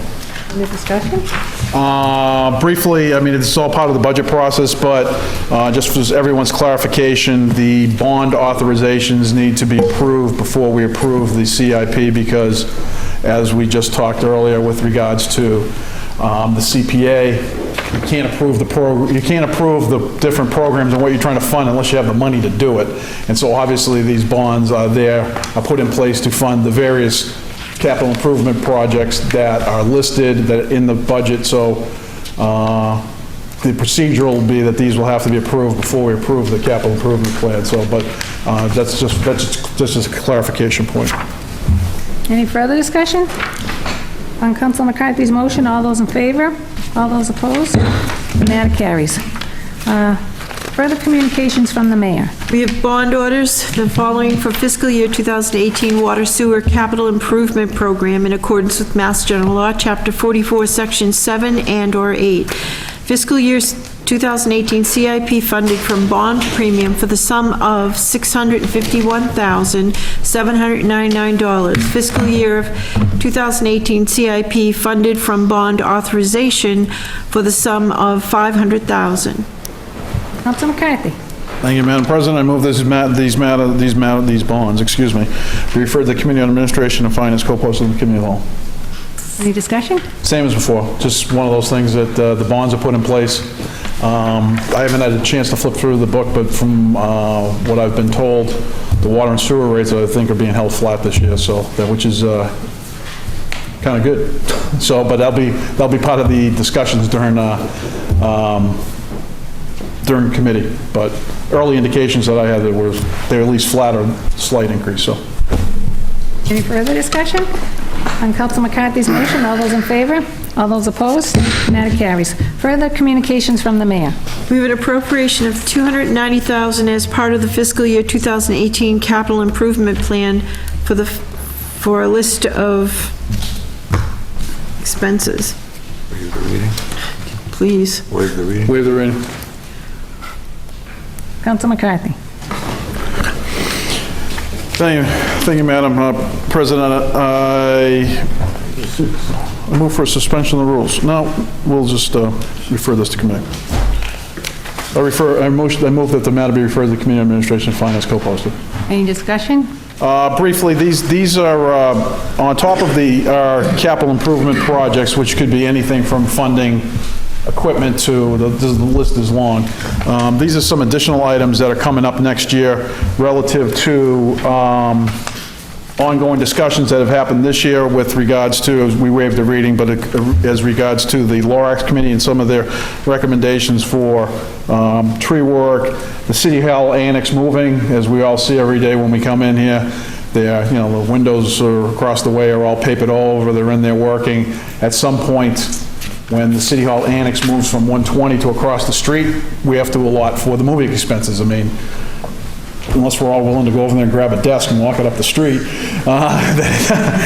So we're gonna have to allot for some of that. So these are some on top of the regular capital improvement projects that you would see, fire trucks, police cars, DPS equipment, you know, the list goes on. These are additional items that have been identified that need to be carried over in the capital improvement plan in order to carry out the business of the city for next year. So as once again, they're part of the plan. Once we bond for them, then we can approve them. So it's all part of the budget process. Any further discussion on Council McCarthy's motion? All those in favor? All those opposed? Matter carries. Further communications from the mayor. We have an appropriation of $5,000 from capital outlay renovation and repairs account to be expended for the library's windows project. Council McCarthy. Thank you, Madam President. I move for suspension of the rules. Being no objection, I further move for adoption. under discussion? Thank you, Madam President. The library's kind of like, needs help. And this is like hopefully the last little piece to get it helped along. With regards to the windows, we've seen some appropriations come through most recently for the HVAC system out there. It's an old building, needs a little TLC. I mean, as we all know, in the summertime, if we get a heat wave in the summertime, the library is one of those places where we try to send people who don't have the ability to get cool. That's one of our areas that we send them to. And so the ability not to have the HVAC system work on the windows, not being able to close and keep that place cool in the summertime, God, you know, I'm not hoping for a heat wave. I would never hope for that. I hate the heat. But all I'm saying is it's just one of those maintenance things that we really need to address and, you know, take care of that stately old building. The trustees are really kicking a lot of money. This is just that last little piece to get them over the top. Thank you. Any further discussion on Council McCarthy's motion? All those in favor? All those opposed? Matter carries. Further communications from the mayor. We have a transfer of the sum of $1,300 within the electrical department as listed below. Fire municipal maintenance overtime $600, building equipment maintenance overtime $700. Council McCarthy. Thank you, Madam President. I move for adoption. Council McCarthy moves for adoption. Under discussion? Yes, Mr. Giardi down in the electrical department has had, within his own budget, he's had to take care of some things that required some overtime, so he is, in order to cover those overtime expenses that were kind of a little unforeseen, he's just taking money from a different line item in his budget that he had some reserves in order to pay for those overtime. The overtime had already occurred. It's stuff that needed to get done. As we all know, street lights go out, traffic lights go out, whatever it is that goes out, sometimes they have to do it in off hours, whatever the project is, and so he incurred some overtime that, it's just a transfer within his own budget. He's not looking for an additional appropriation out of the general fund, so I would move for approval. Any further discussion on Council McCarthy's motion? All those in favor? All those opposed? Matter carries. Further communications from the mayor. We have an order that the City of Salem charge for each written demand issued by the collector a fee of $30 to be added to and collected as part of the tax as authorized by Mass General Law, Chapter 60, Section 15. Council McCarthy. Thank you, Madam President. I move for adoption. Under discussion? Under discussion briefly, currently the fee that the city charges is $15. Mass General Law allows it to go up to $30. And when you're submitting a demand, the amount of paperwork and the trail that's involved, they're incurring a lot more cost than the 15, and Mass General Law allows them to go up to 30. When I asked the finance director about this earlier today, she said that a lot of the local communities around us already have gone to the $30. It's just a way of trying to keep pace, but also trying to recoup some of those costs. When people don't pay and you have to send them a demand, we incur additional costs on our own end, so. Council Lovely? Yeah, through you to the acting chairman. Sure. I'd like to know, does this go to Kelly and Ryan, or does it go to the city? Kelly and Ryan is the collector, and if you get a late notice, their fees are pretty high. So if you're going to the city, it's fine, but I think their fees are already pretty high. So I don't object. If the city's getting the money, that's fine, but if it's going to go out to contract, I would have an issue with it.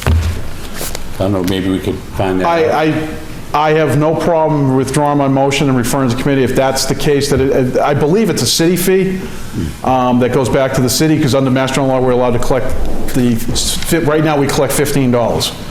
And I don't think it goes to the contract, but it's a valid question.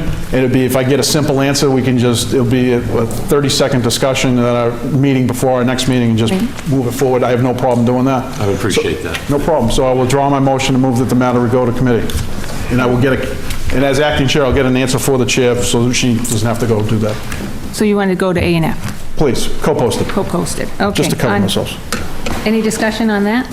Okay, on Council McCarthy's motion that the matter be referred to A&F, co-posted. All those in favor? All those opposed? Matter carries. Further communications from the mayor.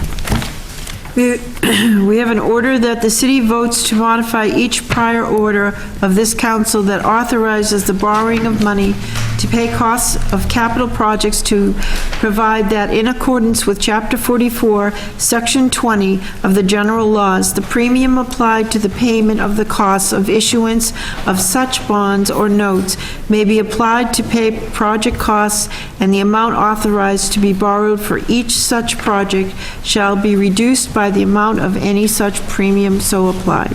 Council McCarthy. Thank you, Madam President. I move for adoption. Under discussion? It's a part of Mass General Law. It allows us to recoup the monies that get rolled into it.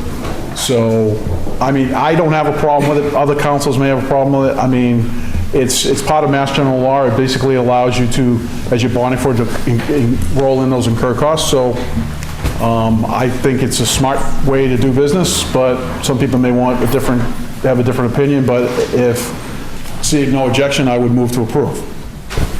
Any further discussions? Council Lovely? I guess I don't have a general, any objection, whatever is going to be good for the city, but is there any need for speed on this? Is this something that we could just have a brief explanation? Or I'll take it upon myself, obviously, to speak with the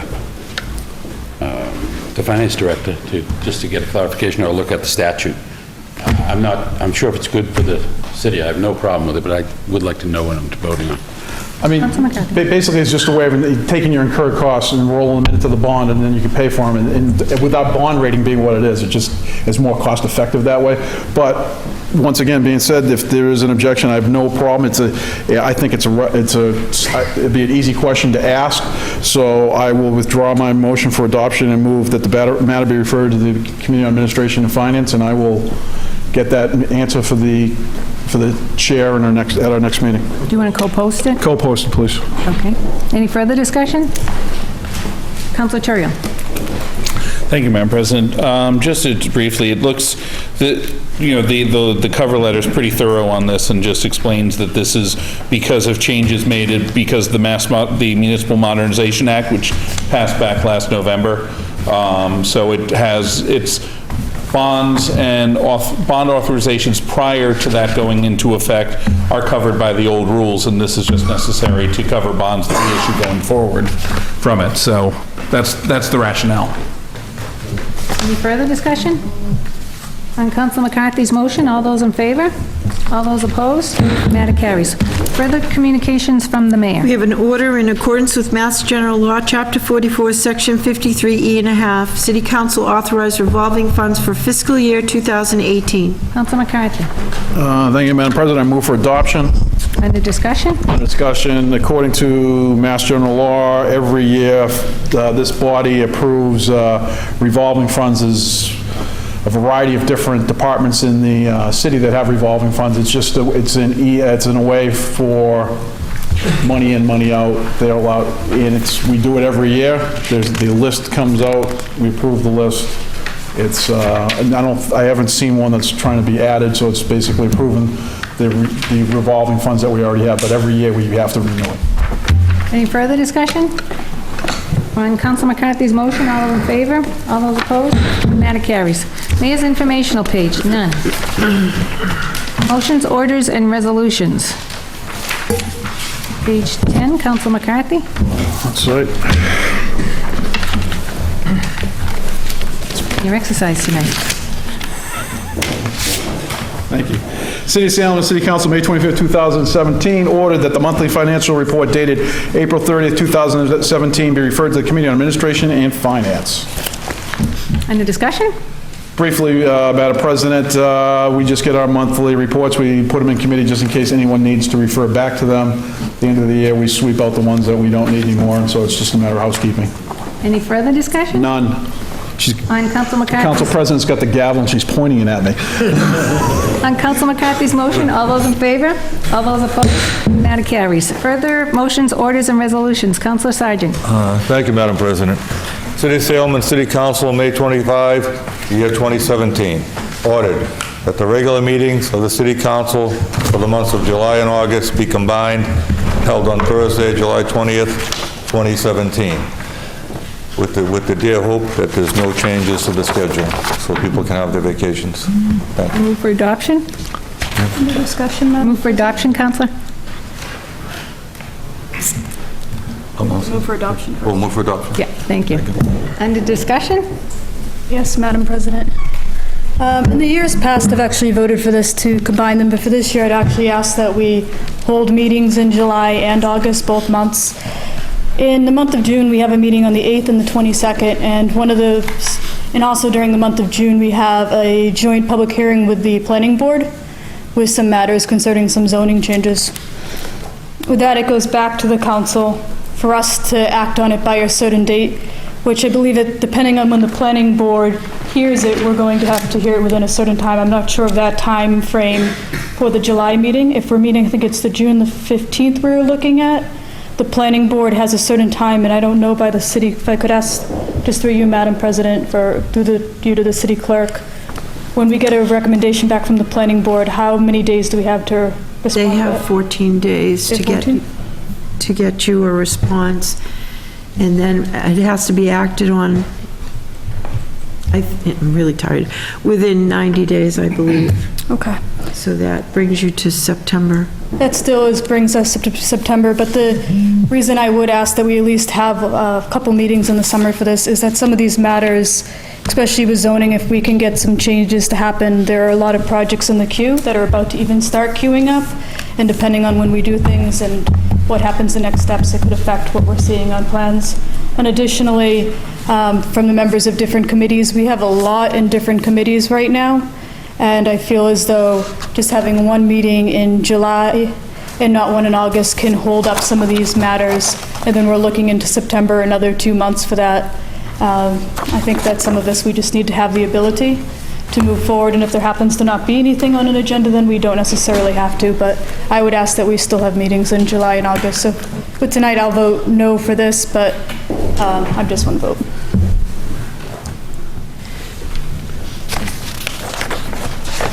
So, Councilor Famiko, what's your motion?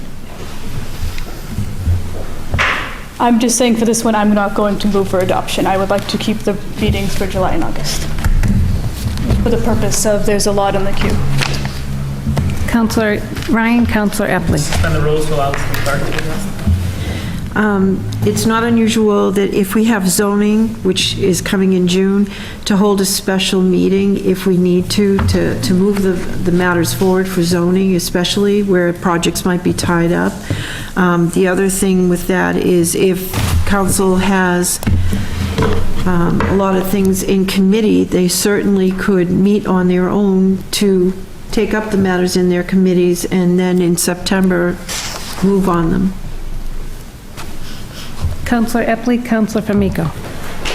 Thank you, Madam President. I don't know that we necessarily, I'm not in full agreement with the Ward 2 councilor.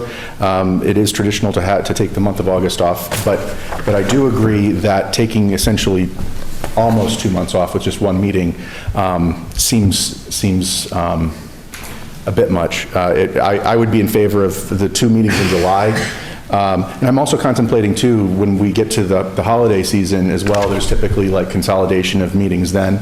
And we end up coming short many times. Inevitably, we end up getting special meetings called whenever we've taken a vacation. There's got to be a happy medium there somewhere. And so my suggestion would be that, that we just have the regular 2 meetings in July, but that we take the month of August off. And I'd bring that as a motion to amend. Okay. And so the date in July to be determined? No, the regular Oh, the second and regular fourth. 2, okay. The regular second. The second and the 4th. Finance director needs the 20th. I'm sorry, Madam Clerk, The finance director is the one who requested July 20th to help her with the wrap-up of the fiscal year, previous fiscal year. Councilor Famico? Thank you, Madam President. With that, to kind of tagline, I would ask that we amend this to have 1 meeting in July, July the 20th, and 1 meeting in August. So then we're combining 2 into 1. We're still cutting down by 2 meetings, but we're still having the ability. So I'd move that we have 1 meeting in July and 1 meeting in August. July 20th, and then the middle of August, if I can pull up the date right now. 17th. And then August the 17th as well. So we've got Councilor Ripley's motion. I withdraw the motion. Okay. Now we have Councilor Famico's motion. Is there a second on that? Second. Under discussion? No discussion on Councilor Famico's motion? All those in favor? All those opposed? Opposed. The matter does not carry. On Councilor Sargent's order that we meet on July 20th. Any discussion? Councilor Terrio. Thank you, Madam President. I have no problem with having meetings at other times during the summer, and and we don't need to take virtually the entire summer off. And in the last few years, we've had several special meetings for various subjects, and I think in the summertime, when people are away a lot, I think especially in that month of August, it's just as easy for us. If we need to call a special meeting, we have plenty of chance to do it. We have plenty of time to do so.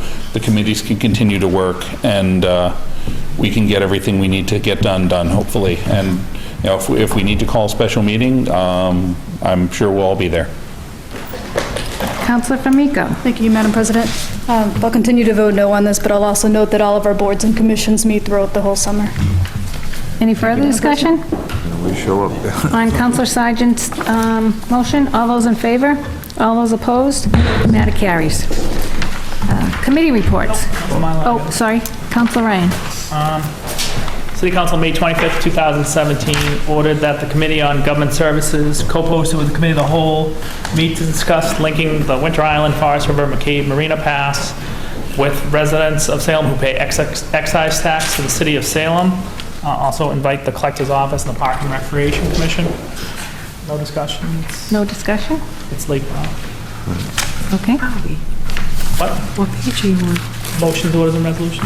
Oh, okay. All right. Okay, all those in favor? All those opposed? Thank you. Matter carries. One other one. Do you have any more late? Yep, last Okay. one. Order that the Committee on Government Services, co-posted with the Committee of the Whole, meet to discuss allowing City of Salem employees and retirees access to the same discounts available to residents of the City of Salem. They're both going to committee. All those in favor? All those opposed? Matter carries. Committee reports. Councilor Ryan?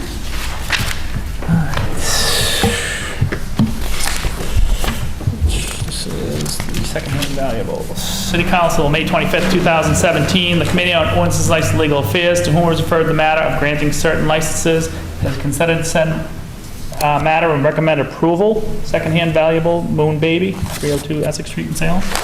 On acceptance of the report, all those in favor? All those opposed on adoption of the recommendation? Under discussion? No discussion. On Councilor Ryan's motion, all those in favor? All those opposed? Matter carries. Further committee reports. City Council, May 25th, 2017, the Committee on Ordinances, Licensed Legal Affairs, co-posted with the Committee of the Whole, to whom has referred the matter of amending an ordinance relative to the school committee compensation, Chapter 2, Division 11, School Committee, Section 2-956, has considered said matter and would recommend that the attached ordinance be adopted for first passage. If you want, I can read the ordinance. Waive the reading. Waive the reading, okay. On acceptance of the report, all those in favor? All those opposed? On adoption of the recommendation, under discussion? Under discussion, this was brought in by Councilor Famico, so I will let her speak on this. Councilor Famico. Thank you, Madam President. So I brought this in primarily as back in 2011, when this ordinance was changed last, starting the following year in 2012, the school committee compensation was supposed to be reevaluated again. However, it hasn't happened until what we're doing it now. If you look at what the school committee does, they have twice a month meetings. They serve on 3 subcommittees and various hiring committees. Oftentimes their meetings are much longer than ours, and they're also going through a lot with the school changes as well. So if you look from 1989 to 2019, that's 30 years. The school committee stipend was gone up from 20% from $2,500 to $3,000. And that's 20% of what the 2019 salary of the city council will be. I'd also say thank you to the clerks who went downstairs and pulled the old ordinances for this. A lot of this is set by city ordinance, and with things digital, you sometimes need to go back into paperwork to see what things were. So between 1985 and 1989, the school committee compensation was $1,000, and prior to 1985, the city ordinance did not govern the school committee compensation. Back in 2011, when they were discussing then, they were looking at 6% of the mayoral salary. It was proposed, but then they looked at a $500 increase, was voted on and saying that they would look every 2 years, as I had mentioned. When I originally brought this forward, I took the $33,000 total that the council will be receiving within a couple years' time and divided it up by the council members. But then through discussion in our committee, which I'll note came out unanimous that night, we looked at 6% instead. The reason for that is if you go back in time, as I mentioned, there hasn't been raises in the school committee, and they put a lot of time in. They're in control of a lot for the future of Salem. Between the last 5 years alone, if we look from 2014, when I started on, right before I started the council, and when we look forward to 2019, there'll be an increase of $5,000 for city council pay. So that's looking at an additional $55,000. What we're looking at here, just for numbers, if you look at 6%, for the first year, it'll be an addition of $30,600. In the second year, it would be an additional $36,000. As you go through time, as I had mentioned, there weren't a lot of changes for that, while everything else was bumping up, and at the same time, we're voting on the mayoral salary, we're voting on the city council salary, and not looking at that of the school committee. While it might seem like a big jump, because I will say from 2017 currently it's $3,000, and it will be going up, if this can go through tonight, to $8,100. I will note this is long overdue. And I'll also note, if you look at the last few years, just the increase on the city councilor pay is much more than that. That's $5,000, and we're looking here, even next year, that's the addition of that $5,000. I pointed out this sheet, and I'm willing to share with anyone that would like a copy of it later on. If we look back in time, so 2014 city council was 10,000, 2015 12, 16 12, 17 12, next year will be 13.5, and then 1,500.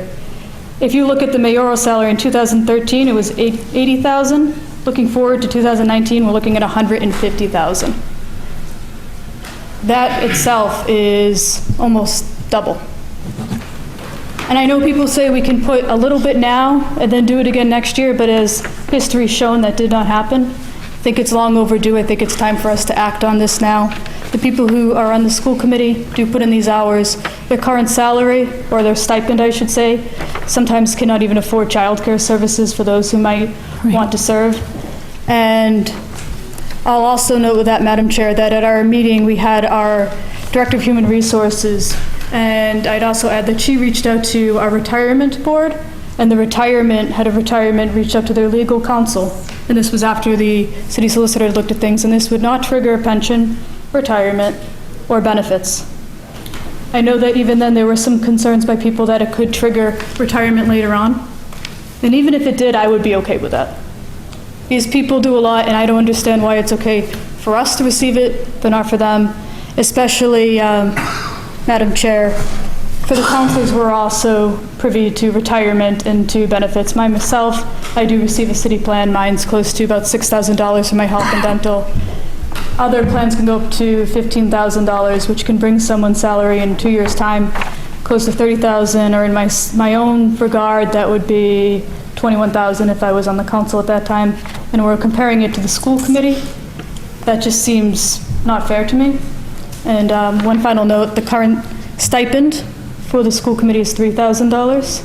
That's the same amount our people who serve on our assessors board receive, and they are not in nearly the same amount of meetings as us.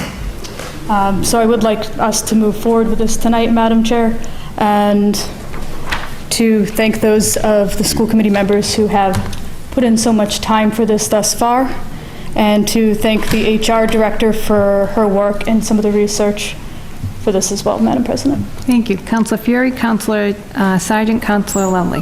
Madam President, I see this with a human face myself, and I really commend and congratulate Councilor Famico for bringing this forward, because I served on the school committee for 12 years, and I received a $1,000 stipend for my service. And I had a family and obligations too. And we had school committee man Fleming and school committee man Walsh here at the previous meeting. They are the epitome of public service. What they do in contracts, charter schools, public charter schools, private charter schools, there was so much. Almost 365 days. They bring a wealth of information, and I got goosebumps sitting next to Dr. Walsh and Mr. Fleming, for all they do.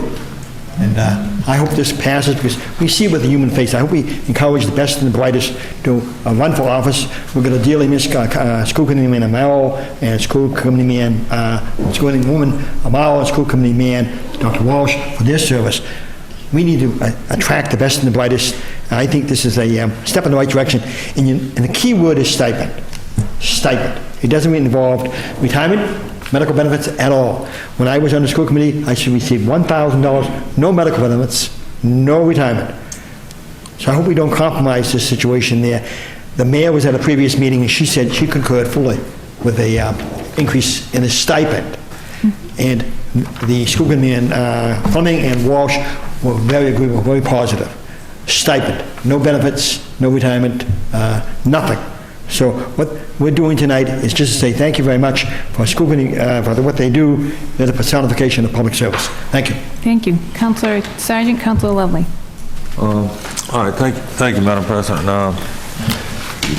The thing that made this doable for me is, in a sense, it comes down to sharing.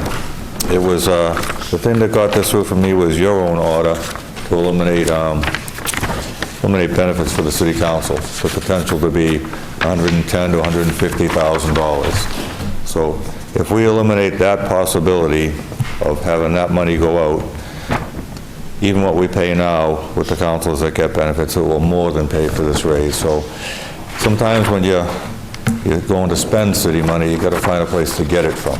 And in this case, it's just perfect sharing between the city council and the school committee to see that they weren't being compensated properly, and we're willing to give up something we get to help them be compensated. I think that's what makes this work.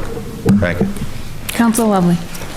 Just my point would be, I understand they're paid quarterly. I had a question on that. I understand that's probably in the ordinance now. The other would be, I would think that they should get equal installments retroactively. And by that I mean probably paid April 1st for the January to March 31st period. That would be my only suggestion. Not that anybody's going to leave and have money for not service, but seems you should get your stipend after you've done your time.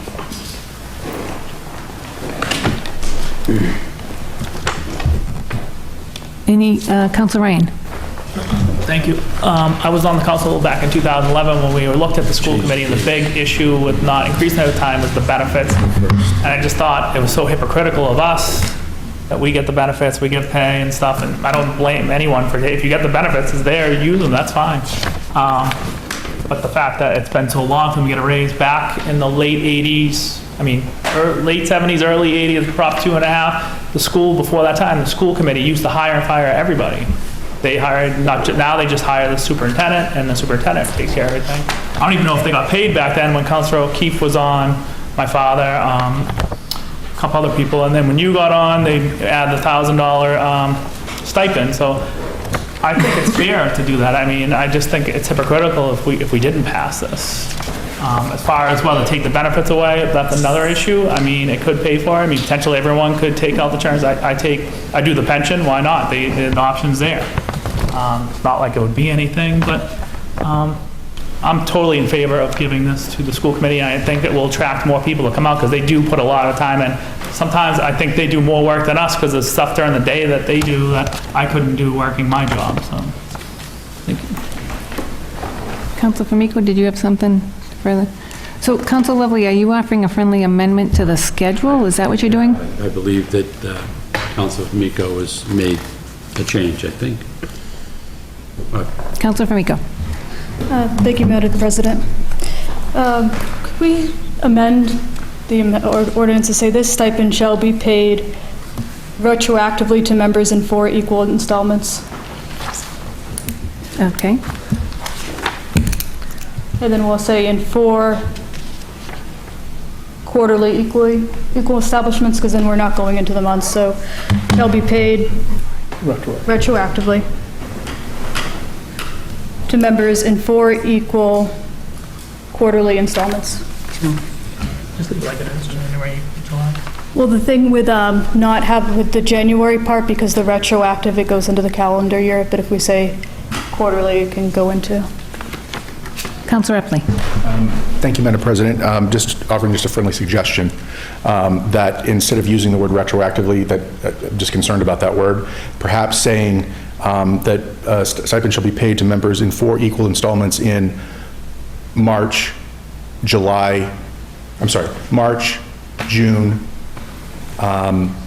September, December. Yeah. Second. Can I withdraw my motion beforehand to amend for the other? So can you put that in writing for the clerk too, Yes. please? All right, any further discussion? Seeing none on Councilor Ryan's motion. Amended. Amended. I'm sorry, Councilor, what was it? Oh, I'm sorry, I thought you wanted to say something. Okay, on Councilor Ryan's motion, amended. Actually, we probably have to vote on the amendment since it wasn't done as a friendly. Do you want to accept this? You can do it as a friendly amendment, yeah, that's fine.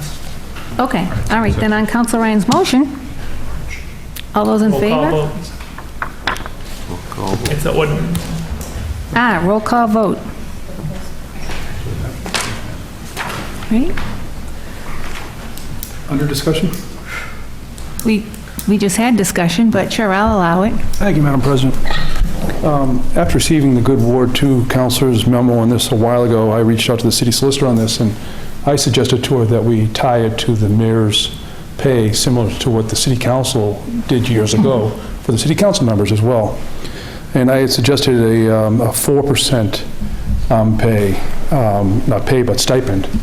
The mayor's office and the city solicitor suggested keeping it at a $5,000 cap so that there wouldn't be a conflict with possible lawsuits or something going forward, looking for a school committee member looking to be able to tap into retirement or tap into other benefits, that it's over $5,000 would be much more than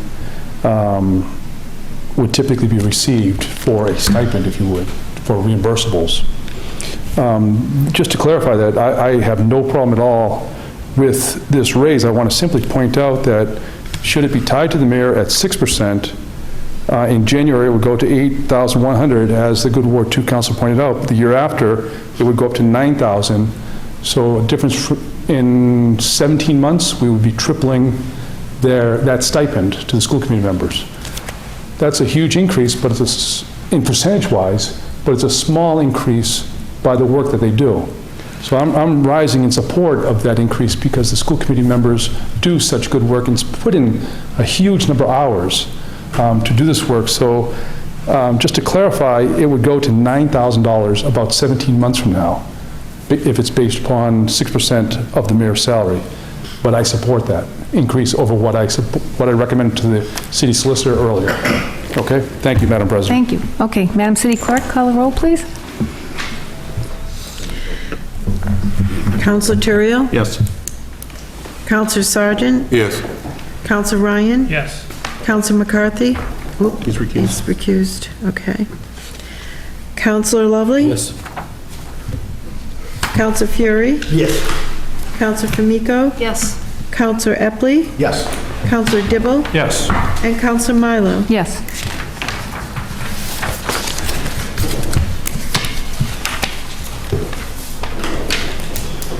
Thank you.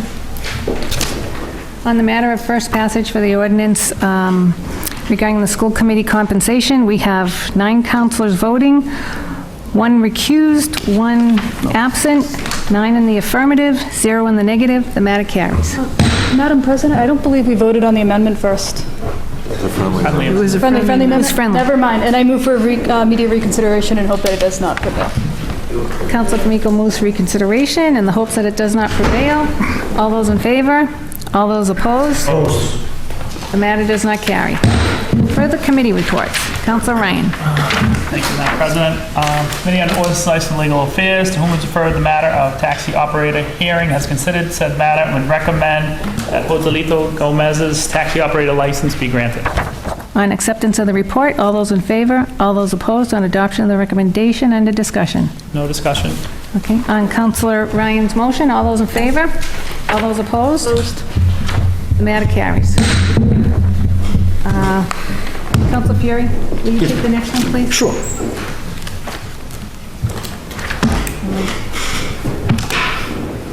Right here.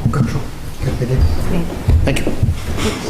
Thank you. Good to see you. Councilor Ryan, please. Mr. President, City Council, May 25th, 2017, the Committee on Ordinance, License, and Legal Affairs, co-posted with the Committee of the Whole, to whom was referred the matter of the exemption of the Mass Conflict of Interest Law for the mayor to serve as the state appointee to the Salem Housing Authority, has considered said matter and would recommend keep it in committee. On acceptance of the committee's report, all those in favor? All those opposed? So, Councilor Ryan, comments? Under discussion, we had a meeting before this meeting, and the mayor was there.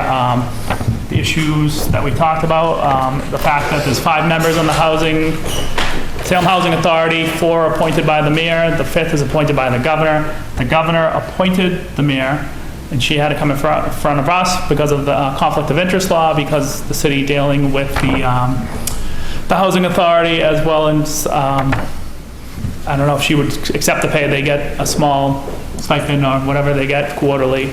I spoke with the governor's office and asked them, basically, is there any other mayor serving on a housing authority? It's just unusual. They said no, that the governor, that's his appointment, and now the ball was in our court, basically. So in our committee, they decided to 4-1 to keep it in committee. I just had a lot of like the sirens going off. I know the mayor would do a great job, but I looked everywhere. I don't see, it's just the fact that the person sitting in the committee is appointing the other 4 people just doesn't sit right. I don't think it should happen, and I think a couple other councils agreed, but I'll let anyone else speak that wants to speak on the issue as co-post. Thank you. Further discussion, Councilor Epley? Thank you, Mr. President. Through you to the OLA chair, when is it anticipated that this would be brought out to the full body for us to actually vote up or down on this matter? Councilor Ryan, do you wish to comment? I can't predict the future. I can't tell what the other committee members want to do. When it comes out, it's going to come out. I mean, right now, it's in committee. I appreciate that. Any further comments? Councilor Turiel. Thank you, Mr. President. I would hope that the Ordinance, License, and Legal Affairs Committee would see fit to send this forward with some recommendation, rather than to just retain it in committee and have it simply expire. The facts of this are simply, there are concerns. The mayor has made an effort to address those concerns. She did state tonight, because I was here for that portion, that she would not accept the stipend from the state for serving in the role, so she would be doing that uncompensated. I think their stipend is also around $3,000 or so, if I recall. But the main point to this is, right now, the appointment of the previous governor's appointment, Bill Luster, has expired. They are now operating short a member until such point. The governor has seen fit to appoint the mayor to this seat, and the governor has a wide prerogative because this is in fact a state agency and not a city agency. And so I don't know what the will of the body would be if and when this comes forward. I know there are a lot of questions, and I know there are people who are simply opposed to it, but I would hope that this comes out to the full council for us to weigh in, however that might be. Councilor Ryan, please. Thank you. Having the 4 members right now hasn't been an issue. I spoke to a couple of members of the board. There hasn't been an issue with the conflict. As a matter of fact, at one point, the governor's appointment sat vacant for a year without that appointment, so it hasn't been an issue. Thank you. Any further discussion? Councilor Sargent, please. Thank you, Mr. President. I believe it was mentioned during the meeting that Mr. Lester, who served very well on the board, would still like to serve on the board. And I'm a little confused because we have many members of boards throughout the city that are lame duck right now, that are waiting for reappointment, so their appointment's expired and they're serving. And that's usually the case. Somebody whose term has expired keeps serving that term. They could be replaced at any time because they haven't been reappointed, but they still serve. So that's my wonder there. The other thing is that the conflict to me, and we all have to take the conflict of interest, course every year, get on the computer, take the test, get your certificate. And so it's not just the appointment, we're being asked to override the conflict of interest law. And to me, the real conflict is having somebody serving on a board with the people they appoint. In many cases, that can lead to, a little bit of pressure on people to vote a certain way. It's more difficult to vote against somebody else's opinion who appoints you. That's very difficult. And I can't imagine that we would have any mayor, past, present, future, serving on the licensing board, on the planning board, on the Board of Appeals. And it's a city of 43,000 people. There's a lot of qualified people out there, and a mayor of any city has the ear of everybody on the board. They appoint them. So I don't believe they have to serve on the board itself, but that's my own feeling on that. Thank you.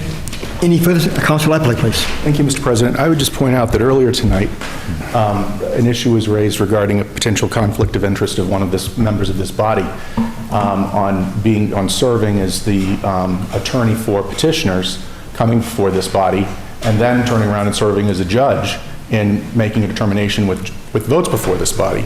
I just find the irony amazing that the conflict of interest is the reason why some members are not wanting the mayor to serve, given that she's been appointed by the governor, and that's what we're choosing to do tonight. That's just interesting. Councilor Sargent, please. Thank you.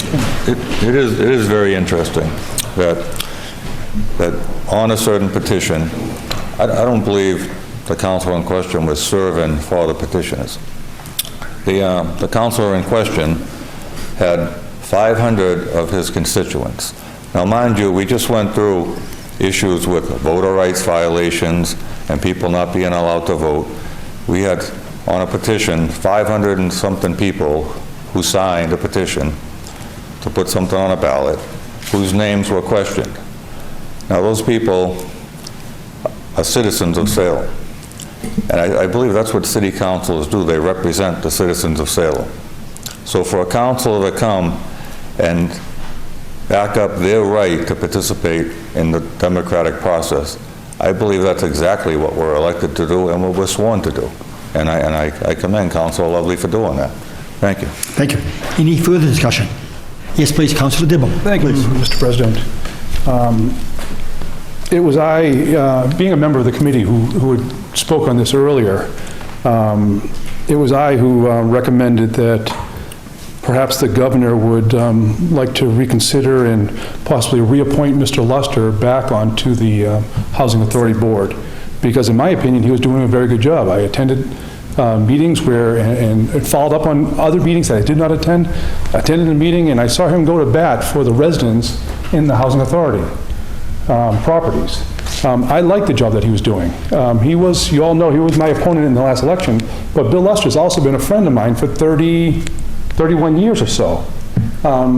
He's pretty dedicated, does a good job.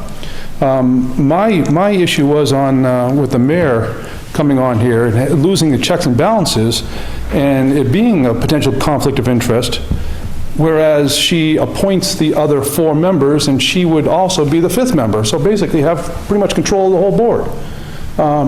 But I rise tonight in just to clarify some of the comments from the Ward 4 councilor, that it's not being held in committee. We have some serious conflicts that haven't been resolved yet.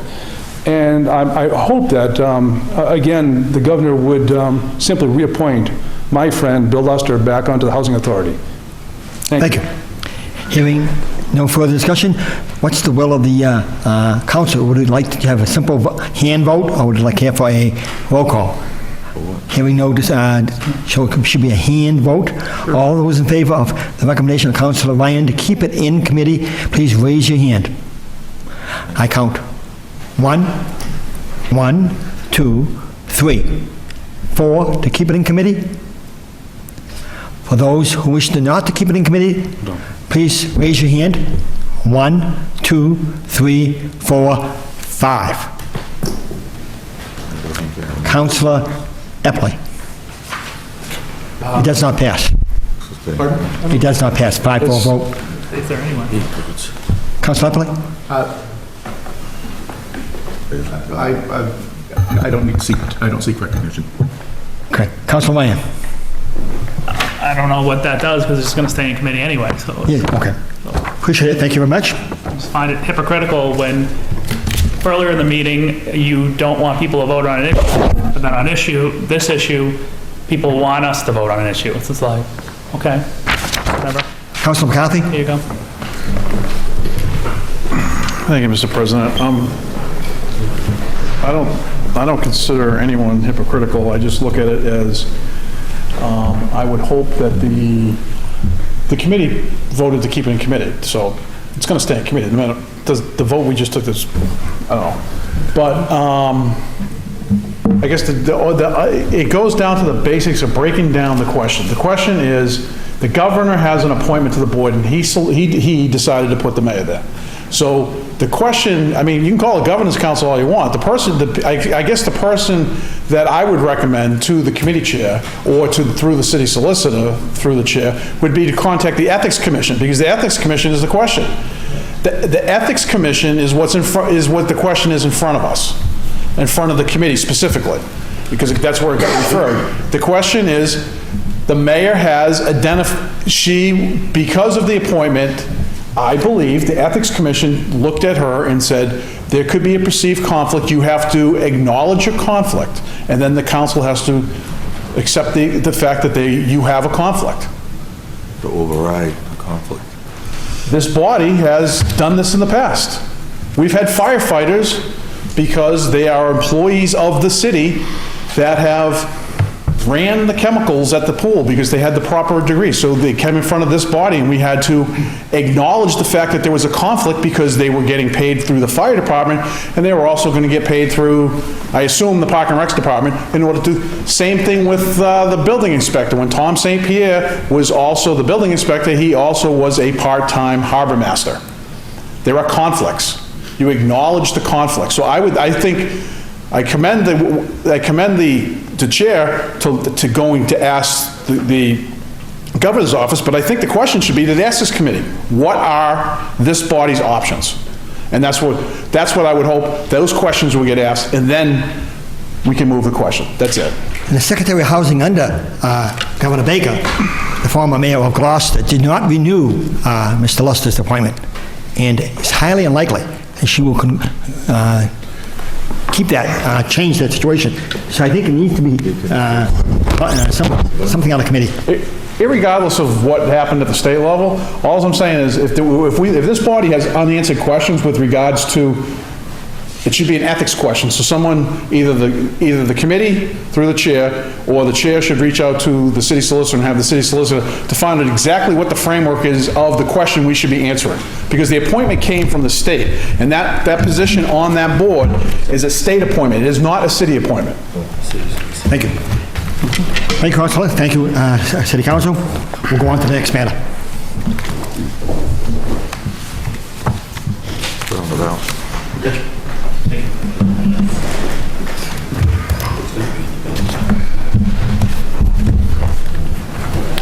Further committee reports.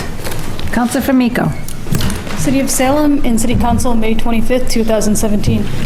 Committee on Public Health, Safety and Environment, co-posted with Committee of the Whole, for whom was referred the matter of an ordinance relative to signs and billboards, has considered said matter and would recommend that the matter remain in committee. On acceptance of the report, all those in favor? All those opposed? On adoption of the recommendation, under discussion? Thank you, Madam President. So this came up when I had a resident of mine contact me about a sign in their neighborhood that's not compliant with our sign ordinance, and I sent it on to our Inspectional Services Department. No response. My resident followed up again. I followed up, no response. Again, no response. And then another time I got the Mayor's Chief of Staff involved, still no response. And the sign still remains today. A big part when we're looking at signage, it is signage including the main signs on buildings, window signs, the A-frames, which are also known as sandwich boards, and some signs that businesses put up on city street poles. They affect our accessibility as far as people being able to clear the sidewalk. We oftentimes think of people in wheelchairs, but also it's people who have vision impairments. That if you're walking down, all of a sudden something's in the middle of the sidewalk, you're not used to something being there because usually obstructions are on the side of sidewalks. You also go into that within the signs, so you have accessibility issues, and I would say by state standards, even for what the state law requires, you're supposed to have at least 3-foot clearance outside of objects. A lot of these sign placements, they're not there. We deal with clutter when you have a lot of things, because signs are just one element of streets, especially in the downtown. We're looking at visuals, what you're seeing. You're looking at logos that are everywhere. And with those logos, think about this, that when children are young, they often identify logos before they know how to read. So if we're looking in the downtown, we're looking at, such as even the sandwich boards, you walk by Budweiser, Stella, 14 Hands, so on and so forth. If you're looking at window signs, you're looking at every cigarette ad imaginable as well. And that's what the impression kids are getting. And while I realize that businesses are getting some of these signs for free, it's also giving these companies free advertisement on our streets. I feel as though if they were to purchase another sign, it would be about maybe $40 tops. Part of that is it also affects your economic development and an impression of an area. If you go to an area and you have all the signs everywhere, it just kind of leaves a feeling, especially when you have the cigarette ads and liquor ads walking around. And I would also note that not even in our own country, but worldwide, more and more cities are putting in stricter regulations for that to bring in economic development to an area. You make things look quainter, you make it more appealing for that. Arriving at the council tonight, I had a postal stamp envelope here, Councilor Heather Famico, City Hall. And if I could just start the beginning of this, it says, although I attended last night's committee meeting to understand where we are going with the recreational marijuana question, I found the discussion on signage to be interesting. This person, who to this day, I don't know who this person is in the audience, but thank you for sending this letter. They talked about how they went to Toronto and how they couldn't understand why they thought it was just so beautiful and visually appealing. And then the next time he was there, a person that's a native had told him it's because of their design ordinance that included signage. And he got a copy of it. At our committee meeting the other night, it did stay in committee. And during the committee meeting, I also had made a video, and we had sign everywhere, sign, and also I saw a sign by Asa Base as part of it with examples. And what I failed to mention earlier is also when you're looking at our city poles, sometimes businesses, like I said, are putting these signs up and it's actually affecting wayfinding as well. Where you're going into a place, you're trying to find parking and you find every other business that you don't even want to go to. But the big takeaway I took from this, Madam President, is our building inspector had told us, right now they are short-staffed. We have a city employee who's not doing well, and he won't enforce it. And he doesn't have the time to do so. He said it would take him a whole day. I said that I had sent photos and just asked if letters could be sent in return, especially for some of these. But I was told it wouldn't be okay. He needed to see it himself for all these locations, and some are out later on in the day. Then the assistant city solicitor said I could do an affidavit, but then I was told that would not be okay because the building inspector needed to do it himself and be able to see it himself. Madam President, while I understand that the department's short-staffed, I will say I find this very troublesome, as part of this is, and it was reconfirmed that night during the meeting, is that we have a person who's now on staff with a different position doing our inspections for us still.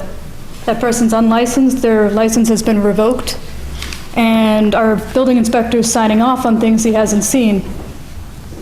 Yet in my case, and I offered to do an affidavit and send the photos, it's not okay to sign off on things, and I just find it a little bit troublesome. I'm hoping that going forward we can have this ordinance enforced some, that we can bring our visual aesthetics back.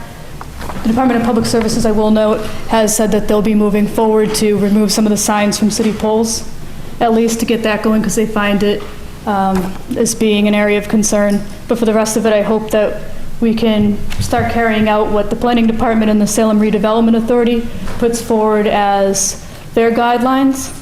As we're looking at investment in the city, and actually earlier tonight we had something for a downtown plan. Well, for a downtown plan, you also need to think of what you have there, and when people are coming to the city to invest, what are they seeing around them?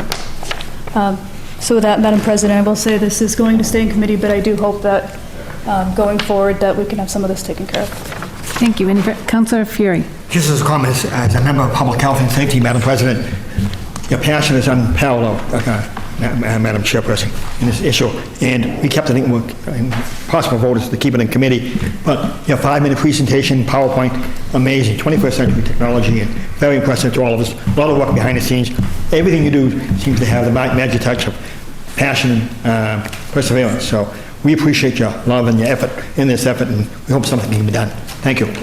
Councilor D'Amico. Thank you to the committee members and those that attended the other night. It's probably thought people would think it was a quick meeting. We ended up going an hour and 40 minutes in, and that was after another meeting as well. So thank you for everyone's time for that.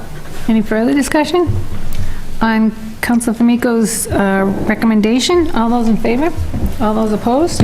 Matter carries. Further committee reports. Thank you, Madam Councilor President. D'Amico.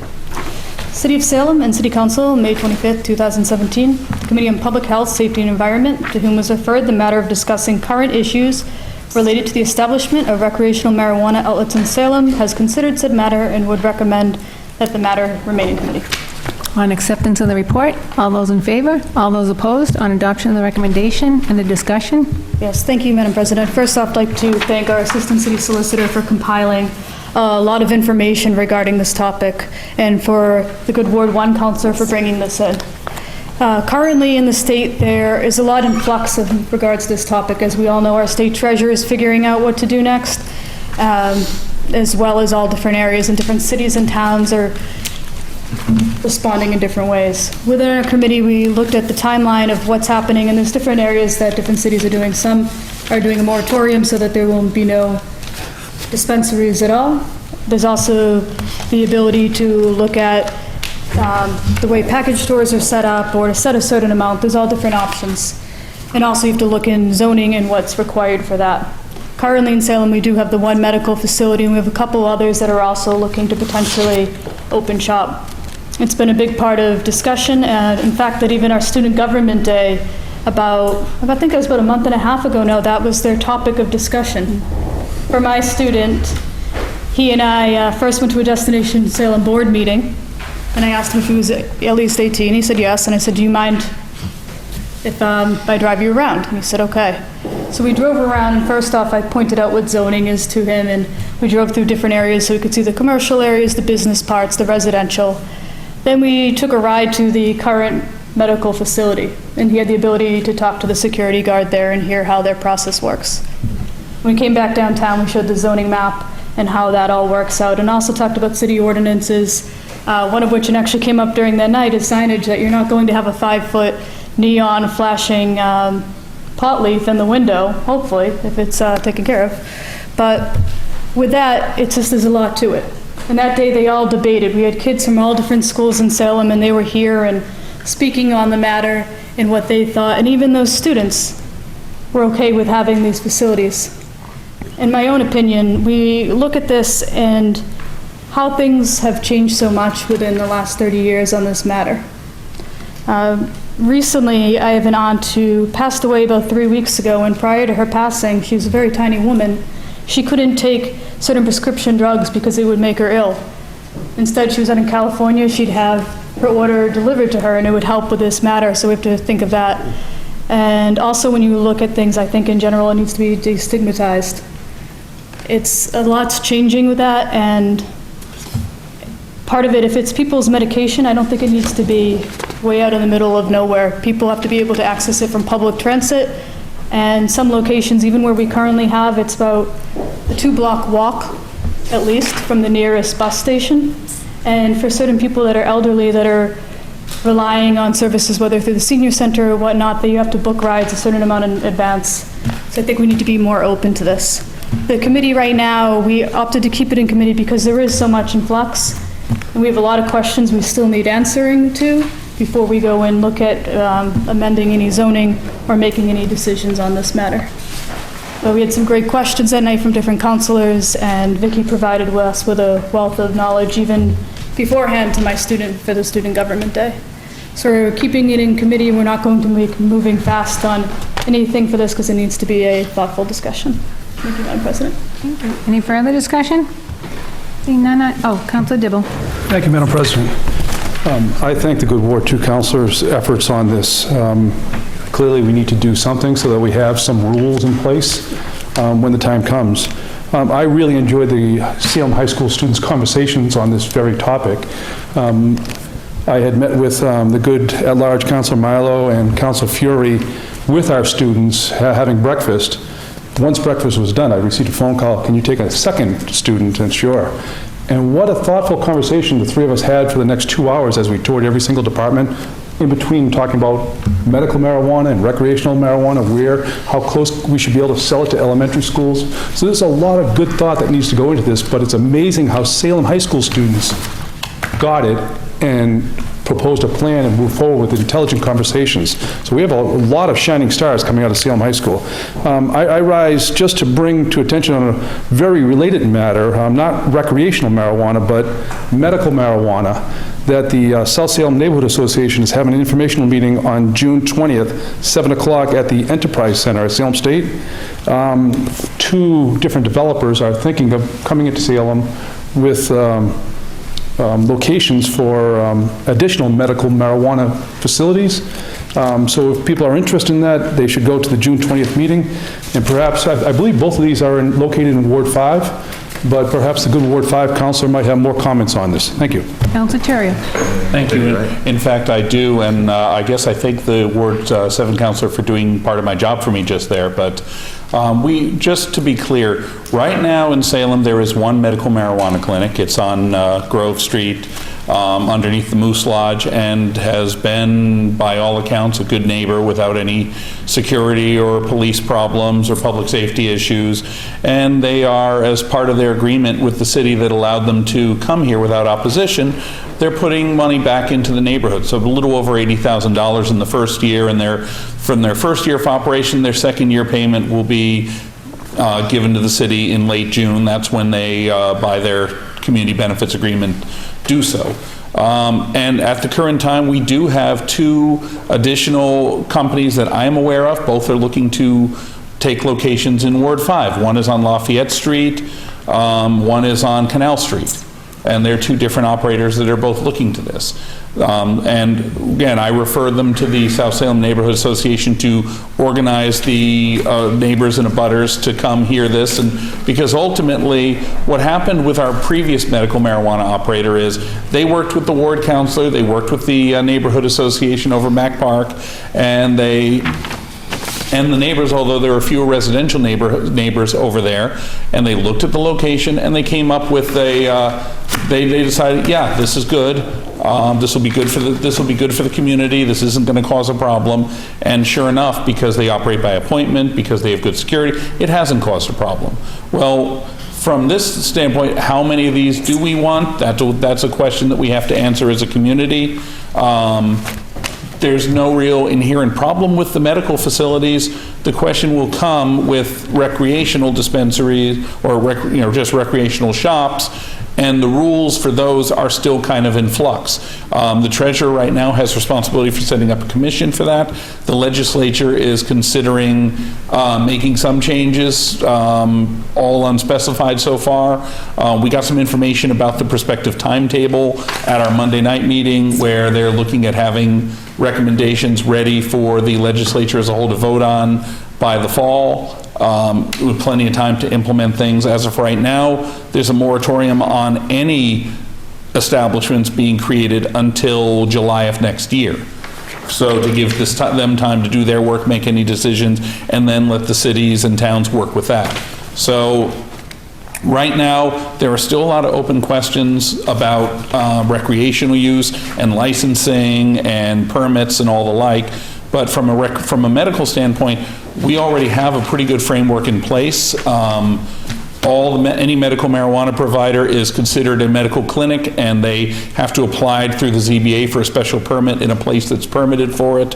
It's been a good process. It's worked out well with our existing provider, and between the neighborhood, the neighborhood residents and our city ZBA and the city council and the mayor, I think we'll do a pretty good job of working with what we have here. But the recreational issue is we're just really at the beginning of that, and it's going to be a while before we have a direction from the state. But I think that we're doing a fairly good job as a city of getting ourselves prepared to make any decisions we might need to make. Any further discussion? Could I? Councilor Sargent? Madam Chair, Madam President, thank you very much. I just wanted to speak briefly on the matter of before us is to keep this in committee. And I understand that the committee chairman has to give a brief synopsis of what went on and everything.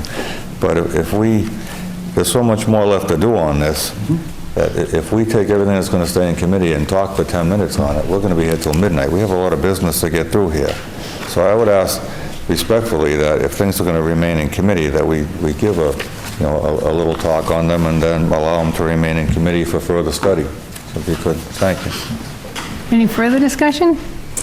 Seeing none, on Councilor Famico's motion, all those in favor? All those opposed? That carries. Communications from city officials. We have a communication from the Traffic and Parking Commission for proposed repeal of traffic ordinances and incorporating them within the Traffic and Parking Commission's regulations. Councilor Ryan.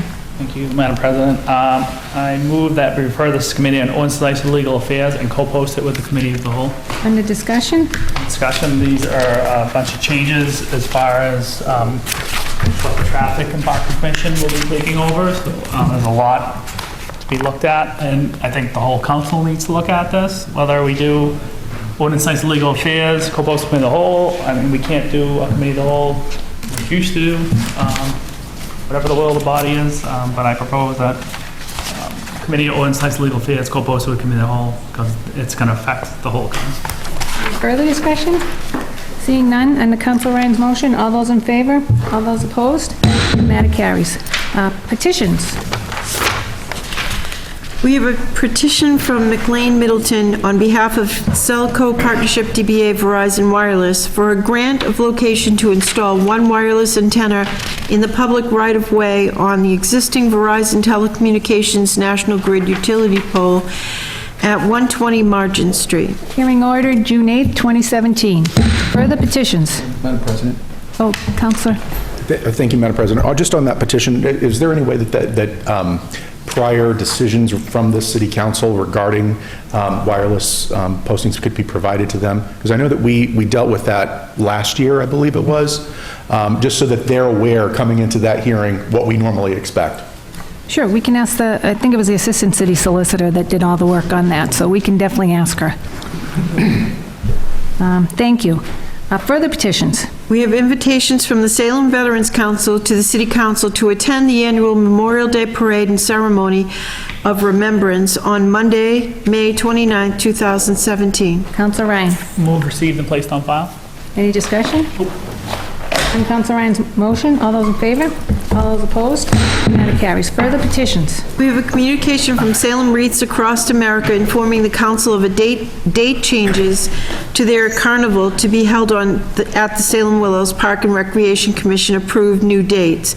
Will be held on August 28, 2017 through September 4, 2017. Dates include setting up and breaking down actual carnival dates 8:30 to 9:03 from noon to 10 p.m. Original dates were granted on the original dates that were granted are June 28th through the July 2nd at the Salem Willows from 9 to 10 p.m., 9 a.m. to 10 p.m. Council McCarthy. Thank you, Madam President. I move that this matter be held to the next meeting. Unfortunately, I was unable to attend I was notified of the upcoming change, but I was unable to attend the Park and Rec Commission meeting. I just want to make sure that some of the residents right along there that are directly affected by this are made aware of this change. I made them aware of the dates and prior, but I haven't had an opportunity to make them aware of this. So just to get some feedback on what, I noticed that the hours changed. That may have come up from some of the feedback from the original approval, that it was from 9 a.m. so now it's goes to noon. I just want to put it out there just so I can get some feedback and just report it out at the next meeting. So I would move to hold it, just for... Any further discussion? Councilor Famico? Thank you, Madam President. I'd also just be curious when the school year starts for different schools as well. Looking at late nights, I know it's right around Labor Day weekend, but just to be sure. So that's one of the questions. Part of my reason for, because it actually goes over Labor Day weekend, so some schools start before, some schools start after. That's part of the reason why I want to go ask. Any further discussion? On Council McCarthy's motion that this be held till the next meeting, all those in favor? All those opposed? Matter carries. Further petitions? We have a request from the residents of Petruccio Ave to hold a block party on May 28, 2017 from noon to 8 p.m. Councilor Lovely. Just in time. To block party? Yeah, move be granted, please. Any discussion? No discussion. Any other discussion? Further discussion? Being none on Councilor Lovely's motion, all those in favor? All those opposed? The matter carries. Further petitions? We have a request from the residents of Linden Street to hold a block party on Saturday, June 24, 2017, from 4 p.m. to 8 p.m. with a rain date of Sunday, June 25th. Councilor Terrio. Thank you, Madam President. I move this be granted. Any discussion? No discussion. Okay. Any further discussion on Councilor Terrio's motion? All those in favor? All those opposed? Matter carries. Further petitions? We have a list of license applications for public guide, taxi operator, and vehicle for hire operators only. Waive the reading. Councilor Ryan. Move granted. Any discussion? No discussion. Any further discussion on Councilor Ryan's motion? All those in favor? All those opposed? Matter carries. Further petitions? We have a taxi operator license application for Daniel Moya. Councilor Ryan. Move denied. Under discussion? No discussion. Any further discussion on Councilor Ryan's motion? All those in favor? All those opposed? Matter carries. Further petitions? We have a license application for a secondhand valuables and tag day. Councilor Ryan. Refer to the Committee on Ordinances and Legal Affairs. Any discussion? No discussion.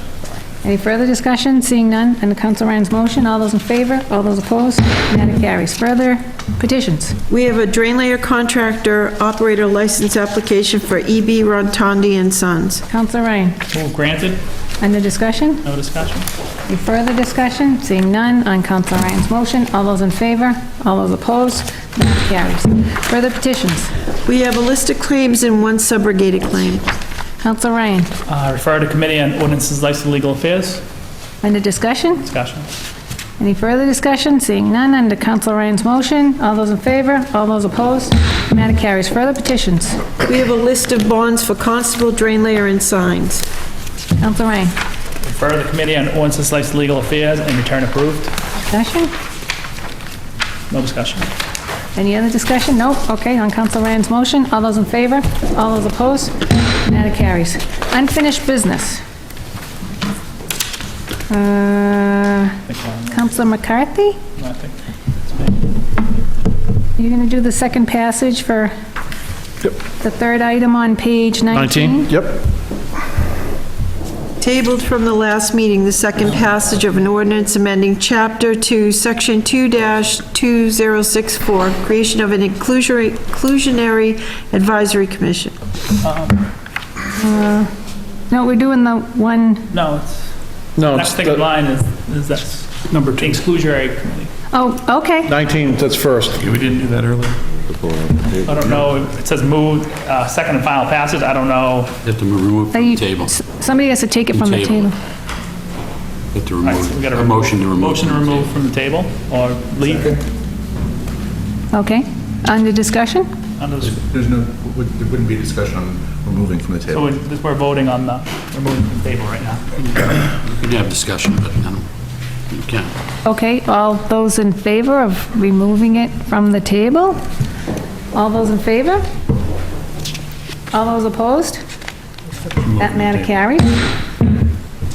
Now, figure out what we're gonna do with it. It says move second and final passage, but I'm like, it's up to the will of the council, what they wanna do.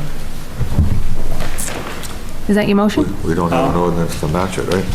No, we don't have, it's kinda like out there by itself right now. It's out there by itself, so it's kinda, it is separate, you can still do it, but it doesn't. I don't know. Move the question. Is there a second for the... Second. So, Okay. well, yeah, move. All right, now under discussion? Second and final passage. Under discussion? Counselor Famico. Thank you, Madam President. Point to parliamentary inquiry. If it's for a second passage and something were to be amended, that would mean it would have to start over with first passage? No, it would have to be re-advertised, that's all. Okay. Madam President, with that being said, I had spoken in this, not the liaison for that, and I don't know if the liaison for the Disabilities Commission would like to speak on the matter. Counselor Epley. The Disabilities Commission does not wish to select someone for the appointment to the particular advisory commission. That said, I don't think that we need to reopen the issue. We can revisit this within a year or two, as we had mentioned earlier during first passage on this issue. So the Disabilities Commission did raise that as an issue, but they would go by the will of this body as to what they choose to do. What the Disabilities Commission had said is that they wished for another disabled person to be appointed, but they didn't identify who would appoint that. I'm not wanting to relitigate whether that's the mayor, whether that's the city council, or what have you. I think for now that it just makes sense to keep that with the Disabilities Commission. They can appoint someone on their own within that to the body. Any further discussion? Counselor Dibble. Thank you, Madam President.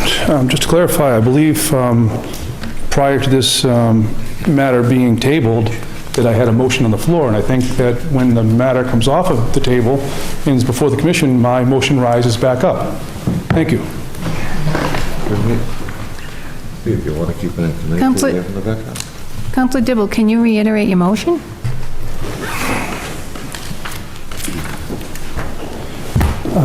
I submitted my motion in writing as requested to the city clerk at our last meeting, but I did bring a copy of a portion of it anyway.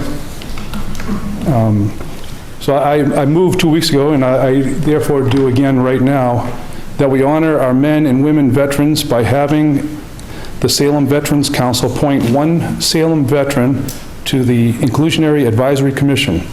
In addition, as part of my motion, that we eliminate the City of Lynn-based Essex County Community Organization member from the Salem Inclusionary Advisory Commission.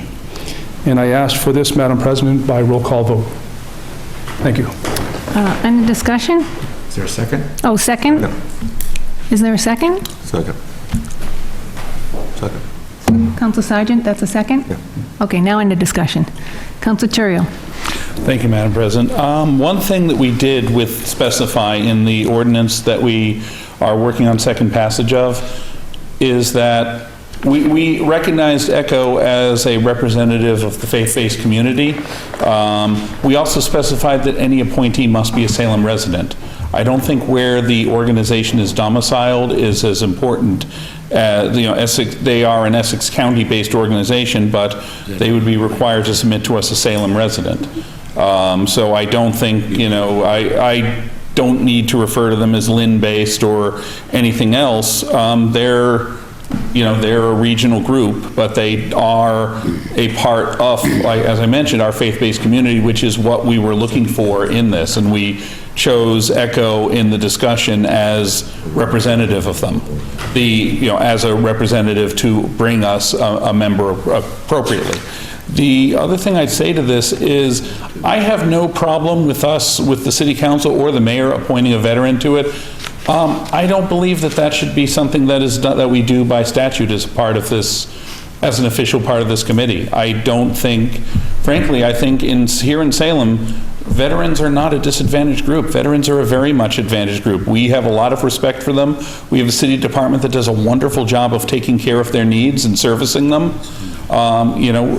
And from that, I think that kind of gets away from the core of what we're looking to do, which is to try the purpose behind this, and the purpose that pretty much most of this body agreed on when we originally passed it 9-2 was this would be a good way for the city to figure out better ways to service groups and communities and people who just traditionally are excluded and are not well represented by city government, city institutions, and to make it better. And I as much as I would respect seeing a veteran serving on the committee to do this, I don't think as a group they are an excluded group. So I will not be supportive of this amendment, and and it's not for lack of respect for them as a group. It's just a matter of that doesn't really get to what this group is for.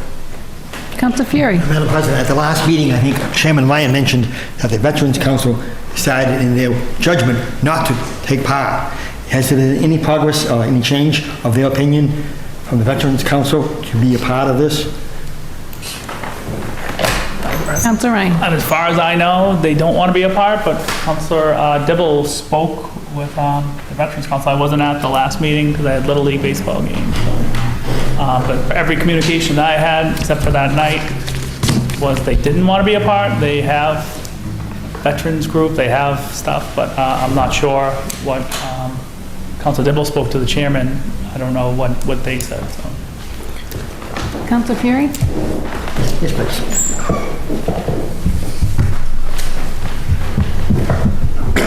Thank you. Councilor Mallow. Thank you, sir.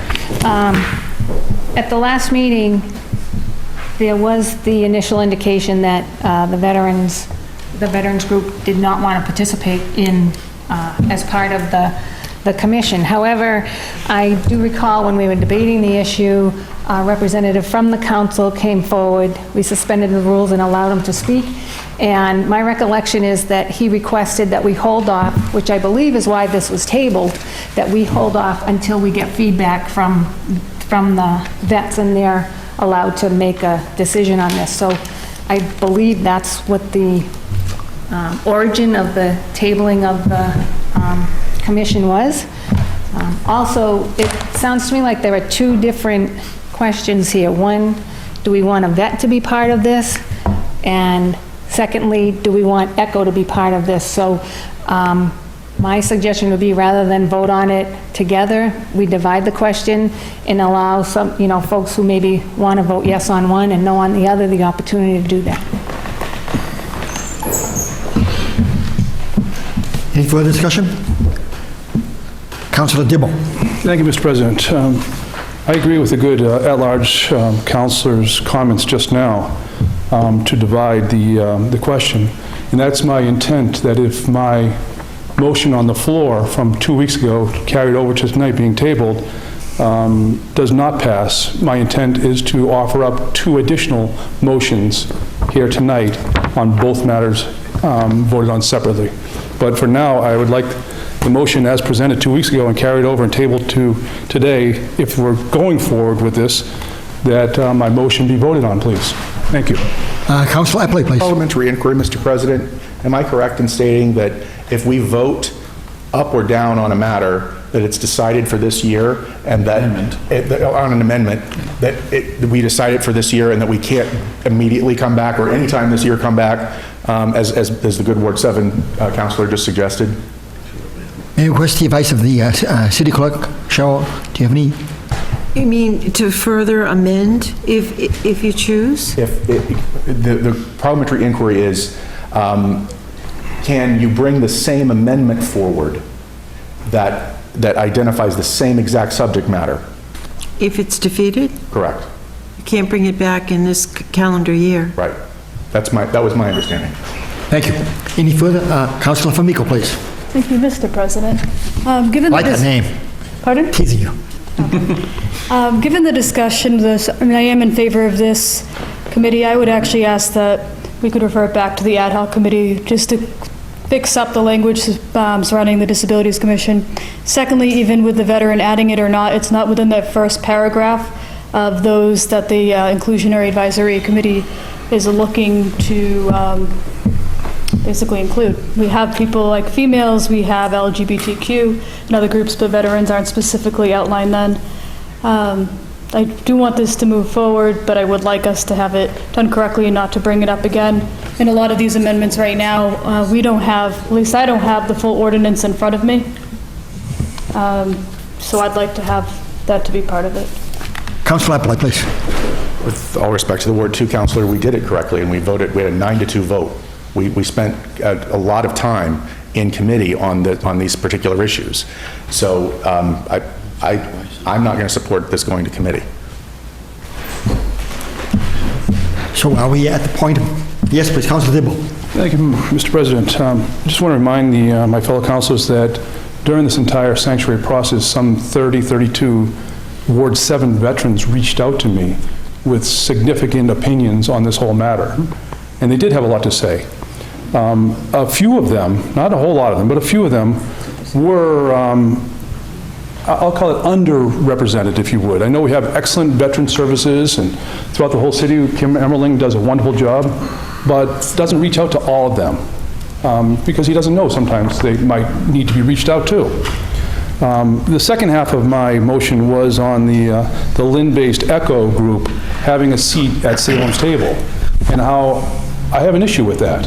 I think that Salem can govern itself. I believe there's quite a few members of ECHO, either employees or volunteers, that live in the city of Salem. One that I know quite well now through this whole process that lives in Ward 7, and I'd be happy to recommend him through the city council's position or have the mayor represent their position to these Salem residents. But having an outside of Salem board have a seat at a table in Salem, it just does not make sense to me. Thank you, Mr. President. Councilor McCarthy, please. Thank you, Mr. President. We went through this discussion over a month ago, through a whole series of recommendations, of which I sat over here and I scratched on a piece of paper how after the discussion, I threw out a bunch of different entities that should come to the table. All of us agree you cannot have a commission that has 37 people in it. You won't get anything done. You can never have a quorum, it won't work.